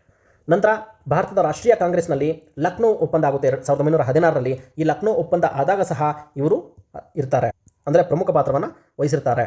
ಆ್ಯಂಡ್ ಇನ್ನೊಂದು ಪ್ರಮುಖವಾಗಿರ್ತಕ್ಕಂಥ ಸುದ್ದಿ ಏನು ಅಂತ ನಾವು ನೋಡಿದಾಗ, ಇವರು ಆಗಸ್ಟ್ 1, 1920ಕ್ಕೆ ನಿಧನ ಆಗ್ತಾರೆ. ಆದರೆ ಇದೇ ದಿನ ಭಾರತದ ಅಸಹಕಾರ ಚಳವಳಿ ಪ್ರಾರಂಭ ಆಗುತ್ತೆ ಮಹಾತ್ಮ ಗಾಂಧೀಜಿಯವರ ನೇತೃತ್ವದಲ್ಲಿ. ಸೊ ಇದಿಷ್ಟು ಭಾರತದ NSA ಆಗಿರ್ತಕ್ಕಂತಹ ಅಜಿತ್ ದೋವಲ್ ಅವರಿಗೆ NSA ಅಂತ ಹೇಳಿದ್ರೆ ನ್ಯಾಷನಲ್ ಸೆಕ್ಯೂರಿಟಿ ಏಜೆಂಟ್ ಅಂತ ಹೇಳಿ ಭಾರತದ ಭದ್ರತಾ ಮುಖ್ಯಸ್ಥರಾಗಿರ್ತಾರೆ ಇವರಿಗೆ ಲೋಕಮಾನ್ಯ ತಿಲಕ್ ರಾಷ್ಟ್ರೀಯ ಪ್ರಶಸ್ತಿಯನ್ನು ಕೊಟ್ಟಿದ್ದಾರೆ. ಈ ಹಿನ್ನೆಲೆಯಲ್ಲಿ ನಾವು ಇತಿಹಾಸವನ್ನು ಲಿಂಕ್ ಮಾಡಿ ಓದಿದಾಗ ಇದಿಷ್ಟು ಸುದ್ದಿಗಳು ಪ್ರಾಮುಖ್ಯತೆಯನ್ನು ಪಡ್ಕೋತವೆ. ನಂತರ ಹೊಸ ಜಾತಿಯ ಬೆಕ್ಕು ಮೀನು ಕೈರಿ ಅಂತೇಳಿ ಹೆಸರಿಸಲಾಗಿರುತ್ತೆ. ಇದು ಎಲ್ಲಿ ಕಂಡು ಬಂದಿದೆ ಅಂತ ನಾವು ನೋಡಿದಾಗ ಒಡಿಶಾದ ಸಿಮ್ಲಿಪಾಲ್ ಹುಲಿ ಸಂರಕ್ಷಿತ ಪ್ರದೇಶದಲ್ಲಿ ಕಂಡು ಬಂದಿದೆ. ಇದಕ್ಕೆ ಕೈರಿ ಅಂತೇಳಿ ಹೆಸರನ್ನು ಇಟ್ಟಿದ್ದಾರಂತೆ, ಹೊಸ ಪ್ರಭೇದ. ಸೊ ಈ ಮೀನಿಗೆ ವಿಜ್ಞಾನಿಗಳು ನೋಡಿ ಟಾಕಿಸುರನ್ ಕೈರಿಯನ್ಸಿಸ್ ಅಂತೇಳಿ ನಾಮಕರಣ ಮಾಡಿದ್ದಾರೆ. ಆ್ಯಂಡ್ ಇದರ ಹಿನ್ನೆಲೆಯನ್ನು ಕೊಡಲಾಗಿದೆ ಇಲ್ಲಿ. ಅದೇ ರೀತಿಯಾಗಿ ಈ ಒಂದು ಸಂಶೋಧನೆಯಲ್ಲಿ ಯಾರೆಲ್ಲ ಭಾಗಿಯಾಗಿದ್ರು ಇವೆಲ್ಲ ಪ್ರಶ್ನೆಗಳು ಕೇಳೋದಿಲ್ಲ, ಆದರೂ ಮಾಹಿತಿಗೋಸ್ಕರ ಮಾತ್ರ ಕೊಡಲಾಗಿದೆ. ಸೊ ಇಲ್ಲಿ ಕೇಳ್ತಕ್ಕಂಥ ಪ್ರಶ್ನೆ ಏನು ಕೇಳ್ಬೋದು ಅಂತ ಹೇಳಿದ್ರೆ, ಹೊಸ ಜಾತಿಯ ಬೆಕ್ಕು ಮೀನು ಅದಕ್ಕೆ ಹೆಸರನ್ನು ಯಾವ ರೀತಿ ನೀಡಲಾಗಿದೆ ಅಥವಾ ಏನು ಹೆಸರನ್ನು ನೀಡಲಾಗಿದೆ ಅಂತ ಹೇಳಿ ಕೇಳ್ಬೋದಾಗಿರುತ್ತೆ. ನಂತರ ರಿಪಬ್ಲಿಕ್ ಆಫ್ ನವರು ಅಂತೇಳಿ ಒಂದು ಸುದ್ದಿ ಇದೆ. ನಾವು ಇಲ್ಲಿ ಪ್ರೆಸ್ ಇನ್ಫಾರ್ಮೇಷನ್ ಬ್ಯೂರೋಯಿಂದ ತೆಗೆದುಕೊಂಡಿರ್ತಕ್ಕಂಥ ಸುದ್ದಿ ಇದಾಗಿರುತ್ತೆ. ನೋಡಿ, ಪೆಸಿಫಿಕ್ ಸಾಗರದ ಪುಟ್ಟ ದ್ವೀಪ ರಾಷ್ಟ್ರವಾದ ನವರು ಅಂತಕ್ಕಂಥ ಒಂದು ರಾಷ್ಟ್ರ ತನ್ನ ಅಧಿಕೃತ ಹೆಸರನ್ನು ತನ್ನ ಮೂಲ ನಿವಾಸಿಗಳ ಭಾಷೆಯಾದ ರಿಪಬ್ಲಿಕ್ ಆಫ್ ನವರು ಅಂತೇಳಿ ಬದಲಾಯಿಸಿಕೊಂಡಿರುತ್ತಂತೆ. ಸೊ ಇದು ಹಾಗಾದರೆ ಈ ದ್ವೀಪ ರಾಷ್ಟ್ರ ಎಲ್ಲಿ ಬರುತ್ತೆ ಅಂತ ನಾವು ನೋಡೋದಾದರೆ ಪೆಸಿಫಿಕ್ ಸಾಗರದಲ್ಲಿ ಕಂಡು ಬರತಕ್ಕಂಥ ಒಂದು ಪುಟ್ಟ ದ್ವೀಪ ರಾಷ್ಟ್ರ ಇದಾಗಿರುತ್ತೆ. ಸೊ ಇದ್ರ ಬಗ್ಗೆ ನಾವು ನೋಡೋದಾದರೆ ನೋಡಿ, ವಸಾಹತುಶಾಹಿ ಮುಕ್ತಿ ನವರು ಎಂಬುದು ವಸಾಹತುಶಾಹಿ ಕಾಲದಲ್ಲಿ ನೀಡಲಾದ ಹೆಸರಾಗಿದ್ದು ಅದನ್ನು ಕೈಬಿಟ್ಟು ತಮ್ಮ ಮೂಲ ಸಂಸ್ಕೃತಿ ಮತ್ತು ಗುರುತನ್ನು ಪ್ರತಿಬಿಂಬಿಸತಕ್ಕಂತಹ ನವರು ಹೆಸರನ್ನು ಅಳವಡಿಸಿಕೊಳ್ಳಲು ಈ ದೇಶ ನಿರ್ಧಾರ ಮಾಡಿದೆಯಂತೆ. ಕಾರಣ ಯಾಕೆ ಅಂತ ಹೇಳಿದ್ರೆ ಅವರ ಒಂದು ಸಂಸ್ಕೃತಿಯನ್ನು ಗೌರವಿಸುವುದಕ್ಕೆ ಆಗಿರುತ್ತೆ. ಈ ಒಂದು ದೇಶದ ಬಗ್ಗೆ ನಾವು ತಿಳ್ಕೊಳ್ಳೋದಾದ್ರೆ ಇದು ಮಧ್ಯ ಪೆಸಿಫಿಕ್ ಮಹಾಸಾಗರದ ಮೈಕ್ರೋನೇಷಿಯಾ ಪ್ರದೇಶದಲ್ಲಿ ಕಂಡುಬರುತ್ತೆ. ಇದರ ವೈಶಿಷ್ಟ್ಯ ಏನು ಅಂತ ನಾವು ನೋಡಿದಾಗ ಇದೊಂದು ಅತ್ಯಂತ ಚಿಕ್ಕ ದ್ವೀಪ ರಾಷ್ಟ್ರ ಆಗಿರುತ್ತೆ ಮತ್ತು ವಿಸ್ತೀರ್ಣದಲ್ಲಿ ವಿಶ್ವದ 3ನೇ ಅತ್ಯಂತ ಚಿಕ್ಕ ದೇಶ ಆಗಿರುತ್ತೆ. ಮೊದಲನೇದು ವ್ಯಾಟಿಕನ್ ಸಿಟಿ ಆಗಿರುತ್ತೆ, ಎರಡನೇದು ಮೊನಾಕೋ ಆಗಿರುತ್ತೆ. ನಂತರ ಇದಕ್ಕೆ ಪರ್ಟಿಕ್ಯುಲರ್ ಆಗಿ ಯಾವುದೇ ಅಫಿಷಿಯಲ್ ಕ್ಯಾಪಿಟಲ್ ಸಿಟಿ ಇರೋದಿಲ್ಲ. ಆದರೆ ಯಾರನ್ ಅನ್ನತಕ್ಕಂಥ ಒಂದು ನಗರವನ್ನು ರಾಜಧಾನಿಯಾಗಿ ಇವರು ಕನ್ಸಿಡರ್ ಮಾಡಿರ್ತಾರೆ. ಮತ್ತೊಂದು ಸುದ್ದಿ ಇಂಪಾರ್ಟೆಂಟ್ ಏನು ಅಂತ ಹೇಳಿದ್ರೆ, ಈ ದೇಶ ಯಾವುದಿದೆ ನವರು ಒಂದು ಕಾಲದಲ್ಲಿ ಫಾಸ್ಫೇಟ್ ಗಣಿಗಾರಿಕೆಗೆ ತುಂಬ ಪ್ರಸಿದ್ಧಿಯನ್ನು ಹೊಂದಿತ್ತು. ನಂತರ ವಲಸೆ ಬಿಕ್ಕಟ್ಟು ಅಂತೇಳಿ ಒಂದು ಸುದ್ದಿ ಇದೆ. ನಾವು ಇತ್ತೀಚೆಗಷ್ಟೇ ಅಂದರೆ 2 ದಿನಗಳ ದಿನಪತ್ರಿಕೆಗಳಲ್ಲಿ ಕೂಡ ಅಬ್ಸರ್ವ್ ಮಾಡಿದ್ವಿ. ಸಿಯೆಟಾ ಅನ್ನತಕ್ಕಂಥ ಒಂದು ನಗರದಿಂದ ಯುರೋಪ್ಗೆ ವಲಸಿಗರು ಜಾಸ್ತಿ ಬಂದಿರ್ತಾರೆ ಅಂಥೇಳಿ. ಇದಕ್ಕೂ ಮುಂಚೆ ಈ ಒಂದು ನೌರೋ ಅನ್ನತಕ್ಕಂತಹ ಒಂದು ಪ್ರದೇಶವನ್ನು ನಾವು ಭೂಪಟದಲ್ಲಿ ನೋಡೋಣ ಬನ್ನಿ. ನೋಡಿ, ಭೂಪಟದಲ್ಲಿ ನೋಡೋದಾದರೆ ನೌರೋ ಅನ್ನುವಂತಹ ಒಂದು ಪುಟ್ಟ ದ್ವೀಪ ರಾಷ್ಟ್ರ ಪೆಸಿಫಿಕ್ ಮಹಾಸಾಗರದಲ್ಲಿ ಕಂಡುಬರುತ್ತೆ. ಈ ಒಂದು ಪ್ರದೇಶದಲ್ಲಿ ಈ ಒಂದು ನೌರೋ ಅನ್ನತಕ್ಕಂತಹ ಪುಟ್ಟ ದ್ವೀಪ ರಾಷ್ಟ್ರ ಕಂಡುಬರುತ್ತೆ. ಇದನ್ನು ಮ್ಯಾಪಲ್ಲಿ ನೀವು ಮಾರ್ಕ್ ಮಾಡೋದ್ರ ಮುಖಾಂತರ ಚೆನ್ನಾಗಿ ರಿವಿಷನ್ ಮಾಡ್ಬೋದು.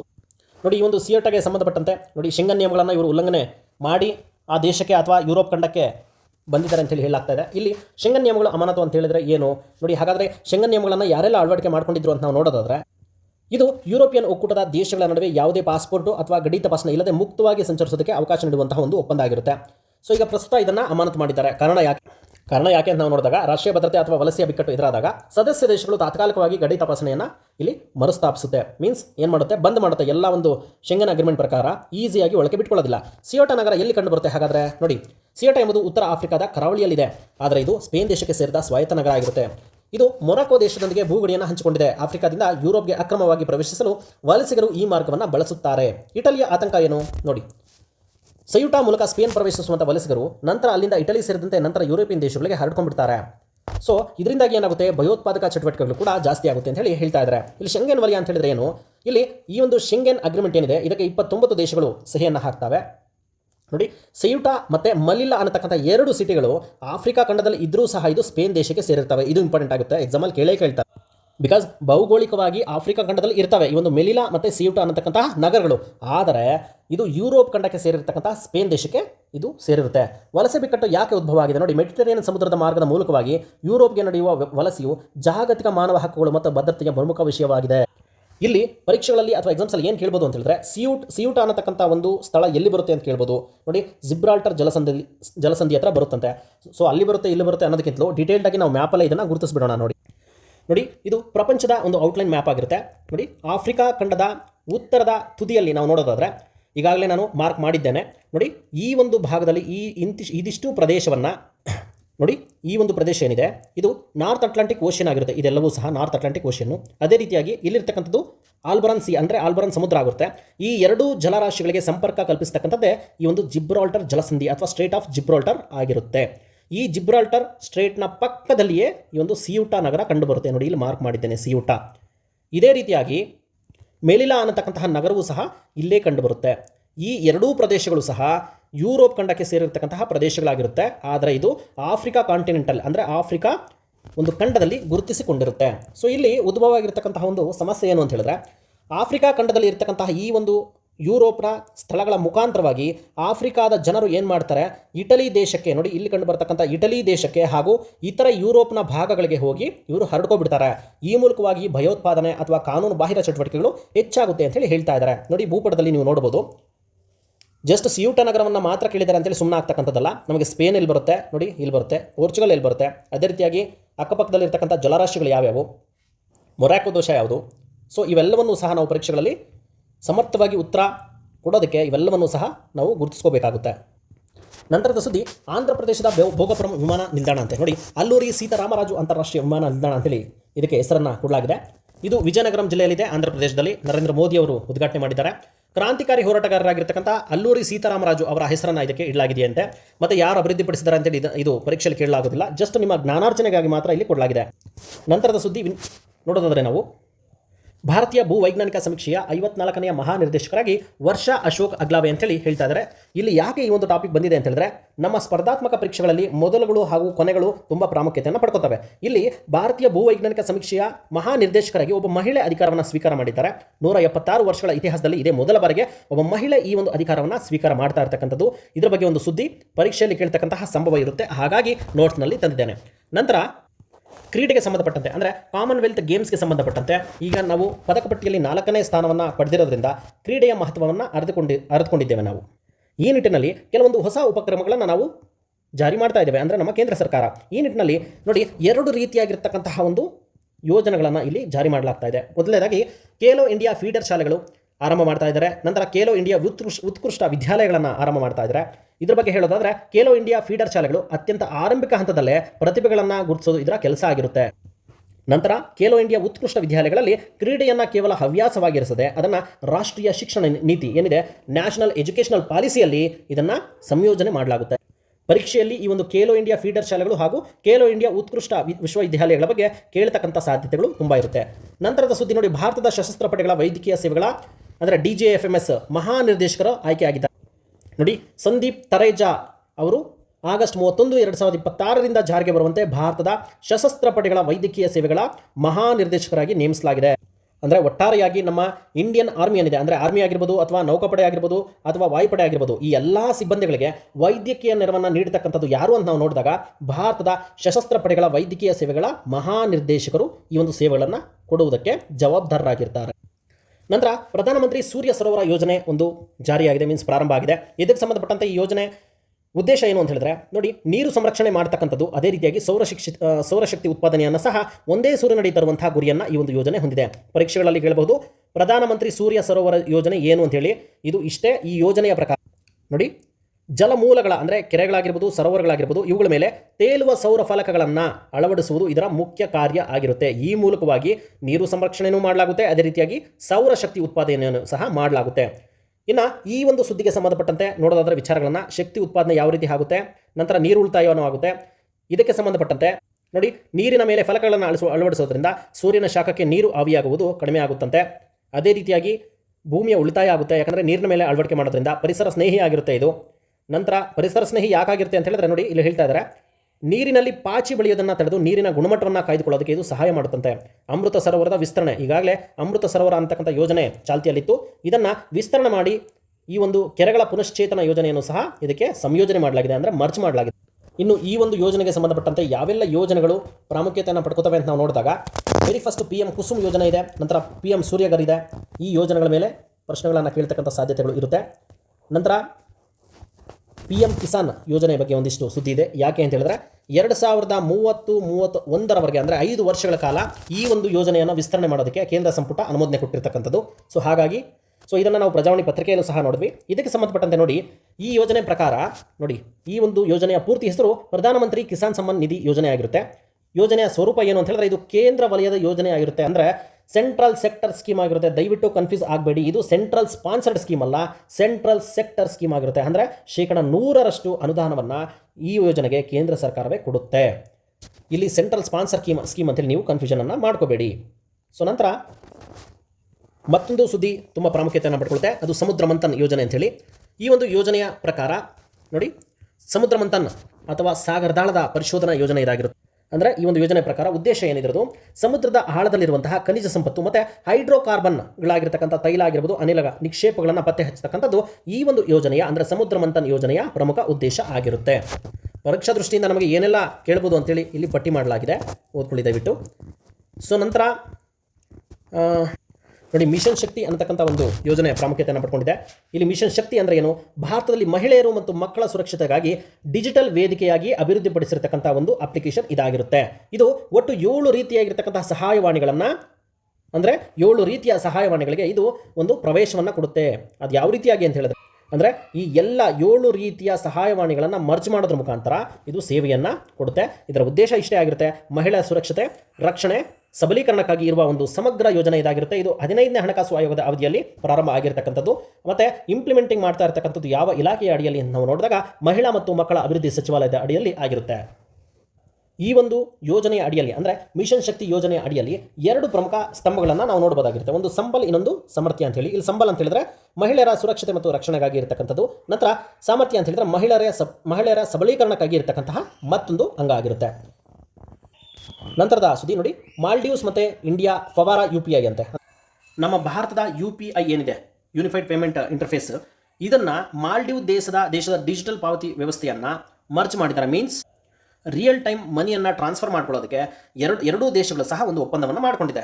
ಇದ್ರ ಪ್ರಕಾರ ನೋಡಿ, ಭಾರತದ UPI ಮತ್ತು ಮಾಲ್ಡೀವ್ಸ್ನ ತಕ್ಷಣದ ಪಾವತಿ ವ್ಯವಸ್ಥೆಯಾಗಿರ್ತಕ್ಕಂಥ ಫವಾರಾ, ನಮ್ಮ ಭಾರತದಲ್ಲಿ UPI ಯಾವ ರೀತಿ ಇದೆ ಅದೇ ರೀತಿಯಾಗಿ ಮಾಲ್ಡೀವ್ಸ್ ದೇಶದಲ್ಲಿ ಫವಾರಾ ಇದೆ. ಇದು ಪ್ರಶ್ನೆಯನ್ನು ಕೇಳ್ತಕ್ಕಂಥ ಸಾಧ್ಯತೆ ತುಂಬ ಇರುತ್ತೆ. ಈ ಎರಡೂ ದೇಶಗಳ ನಡುವೆ ನೈಜ ಸಮಯದ ಅಂದರೆ ರಿಯಲ್ ಟೈಮ್ ಹಣ ವರ್ಗಾವಣೆ ಸಾಧ್ಯವಾಗುತ್ತೆ ಈ ಒಂದು ಯೋಜನೆಯ ಪ್ರಕಾರ. ಸೊ ಇದರ ಸಂಬಂಧ ನಾವು ನೋಡೋದಾದರೆ ನೋಡಿ, ಫವಾರಾ ಇದು ಮಾಲ್ಡೀವ್ಸ್ನ ಕೇಂದ್ರ ಬ್ಯಾಂಕ್ ಆದ ಮಾಲ್ಡೀವ್ಸ್ ಮಾನಿಟರಿ ಅಥಾರಿಟಿ ಅಭಿವೃದ್ಧಿಪಡಿಸಿದಂತಹ ತಕ್ಷಣದ ಪಾವತಿ ವ್ಯವಸ್ಥೆ ಆಗಿರುತ್ತೆ. ಮತ್ತು ಮಾಲ್ಡೀವ್ಸ್ನ ಕರೆನ್ಸಿ ಹೆಸರು ರುಫಿಯಾ ಆಗಿರುತ್ತೆ, ನಮ್ಮ ಭಾರತದ್ದು ರೂಪಾಯಿ ಆಗಿರುತ್ತೆ. ಮತ್ತು ಇದನ್ನು ನಮ್ಮ ಭಾರತದಲ್ಲಿ ಯಾರು ನಿರ್ವಹಣೆ ಮಾಡ್ತಾರೆ ಅಂತ ನೋಡಿದಾಗ NPCL ನಿರ್ವಹಣೆ ಮಾಡ್ತಾರೆ. NPCLನ ಅಡಿಯಲ್ಲಿ NPCL ಇಂಟರ್ನ್ಯಾಷನಲ್ ಪೇಮೆಂಟ್ಸ್ ಲಿಮಿಟೆಡ್ ಅವರು ಇದು ಜಾರಿ ಮಾಡುತ್ತೆ. ಸೊ ಈ ಎಲ್ಲ ಯೋಜನೆಗಳು ಯಾಕೆ ಇಂಪಾರ್ಟೆನ್ಸನ್ನು ಪಡ್ಕೊಳ್ಳುತ್ತೆ ಅಂತ ನಾವು ನೋಡಿದಾಗ ನೋಡಿ, ಇದರ ಉದ್ದೇಶ ಮಾಲ್ಡೀವ್ಸ್ನಲ್ಲಿ UPI ಮೂಲಕ ಸುಲಭವಾಗಿ ಪಾವತಿ ಮಾಡೋದಕ್ಕೆ ಸಾಧ್ಯ ಆಗುತ್ತೆ. ಮಾಲ್ಡೀವ್ಸ್ನಲ್ಲಿ ಕೆಲಸ ಮಾಡ್ತಾ ಇರತಕ್ಕಂಥ ಭಾರತೀಯರು ಕಡಿಮೆ ವೆಚ್ಚದಲ್ಲಿ ಭಾರತಕ್ಕೆ ಹಣ ಕಳಿಸ್ಕೊಡೋದಕ್ಕೆ ಸಾಧ್ಯ ಆಗುತ್ತೆ. ಅದೇ ರೀತಿಯಾಗಿ ಡಾಲರ್ ಮೇಲೆ ಅತಿಯಾದ ಒಂದು ಅವಲಂಬನೆ ಕೂಡ ಕಡಿಮೆ ಆಗುತ್ತೆ. ಮತ್ತು ಇಲ್ಲಿ ನೆರೆಹೊರೆ ಮೊದಲು ನೀತಿ ನಮಗೆ ತುಂಬ ಪ್ರಾಮುಖ್ಯತೆಯನ್ನು ಪಡ್ಕೊಳ್ಳುತ್ತೆ. ಅಂದರೆ ಇದರ ಪ್ರಕಾರ ನೈಬರ್ಹುಡ್ ಫಸ್ಟ್ ಪಾಲಿಸಿ ಏನಿದೆ ನಮಗೆ, ಅದರ ಪ್ರಕಾರ ನಮ್ಮ ಭಾರತದ ಸುತ್ತಮುತ್ತಲು ಇರುವಂತಹ ರಾಷ್ಟ್ರಗಳನ್ನು ವಿಶ್ವಾಸಕ್ಕೆ ತೆಗೆದುಕೊಳ್ಳೋದು ತುಂಬ ಪ್ರಾಮುಖ್ಯತೆಯನ್ನು ಪಡೆದುಕೊಳ್ಳುತ್ತೆ ಈ ಒಂದು ಯೋಜನೆ ಅಡಿಯಲ್ಲಿ. ಸೊ ಇದರ ಒಂದು ನೀತಿಯ ಅಡಿಯಲ್ಲಿ ಅಂದರೆ ನೈಬರ್ಹುಡ್ ಫಸ್ಟ್ ಪಾಲಿಸಿಯ ನೀತಿಯ ಅಡಿಯಲ್ಲಿ ಈ ಒಂದು ಯೋಜನೆಯನ್ನು ನಾವು ಮಾಡಿಕೊಂಡಿದ್ದೇವೆ. ಸೊ ಇಲ್ಲಿ ಉಳಿದಂತಹ ಎಲ್ಲ ಸುದ್ದಿಗಳು ಕೇವಲ ಜ್ಞಾನಾರ್ಜನೆಗಾಗಿ ಮಾತ್ರ ಕೊಡಲಾಗಿರುತ್ತೆ. ಎಕ್ಸಾಮ್ ಓರಿಯೆಂಟೆಡ್ ಆಗಿ ಮಾತ್ರ ಅಲ್ಲ, ಏನೆಲ್ಲ ಎಕ್ಸ್ಪ್ಲೇನ್ ಮಾಡ್ತಾ ಇದ್ದೀನಿ ಅದು ಎಕ್ಸಾಮ್ ಓರಿಯೆಂಟೆಡ್ ಆಗಿ ತುಂಬ ಇಂಪಾರ್ಟೆಂಟ್ ಆಗಿರುತ್ತೆ.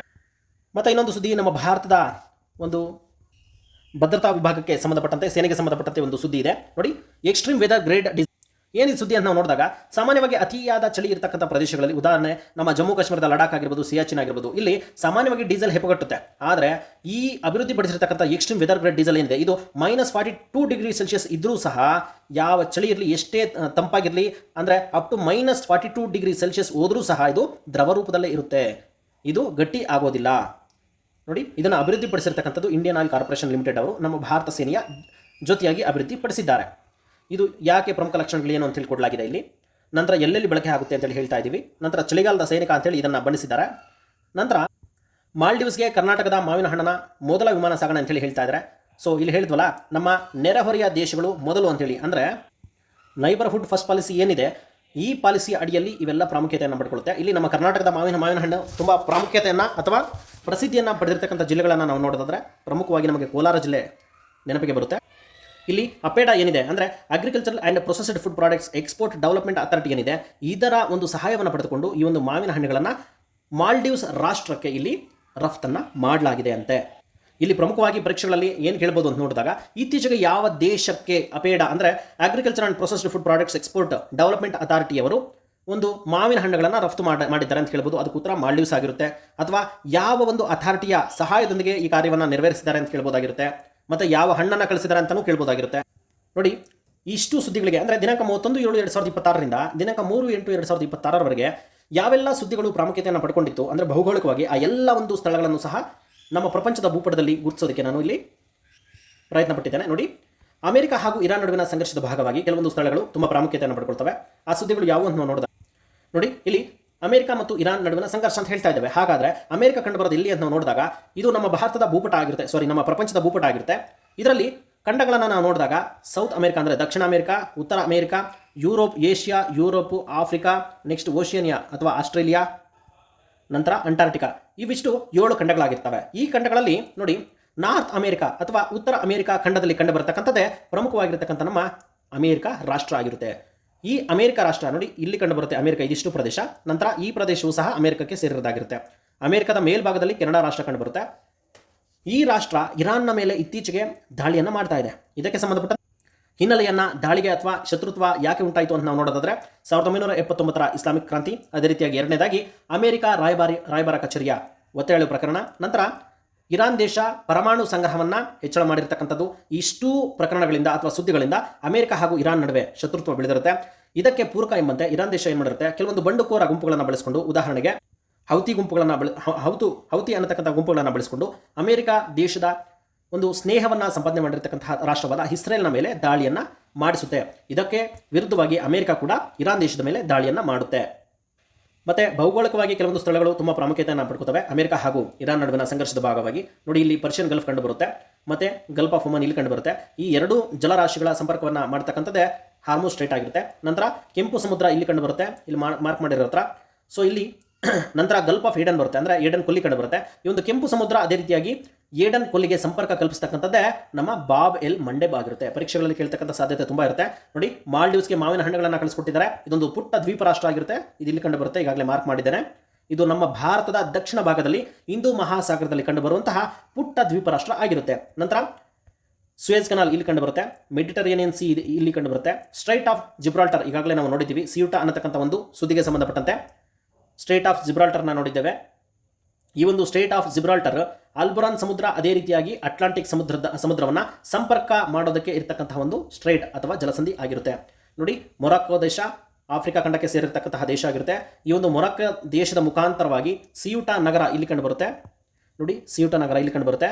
ಈ ಸಿಯೂಟಾ ನಗರದ ಮುಖಾಂತರವಾಗಿ ಇದು ಯುರೋಪ್ ಖಂಡಕ್ಕೆ ಸೇರಿರ್ತಕ್ಕಂಥ ನಗರ ಆಗಿರೋದ್ರಿಂದ ಈ ನಗರದ ಮುಖಾಂತರವಾಗಿ ಯುರೋಪ್ ಖಂಡಕ್ಕೆ ವಲಸಿಗರು ಹೋಗ್ತಾ ಇದ್ದಾರಂತೆ. ಸೊ ಇದಿಷ್ಟು ದಿನಾಂಕ 31/7/2026ರಿಂದ ಹಿಡಿದು ದಿನಾಂಕ 3/8/2026ರವರೆಗೆ ಪರೀಕ್ಷಾಧಾರಿತವಾಗಿ ವಿವಿಧ ಮೂಲಗಳಿಂದ ಸಂಗ್ರಹಣೆ ಮಾಡಲಾಗಿರ್ತಕ್ಕಂತಹ ಕರೆಂಟ್ ಅಫೇರ್ಸ್ ಆಗಿರುತ್ತೆ. Thank you.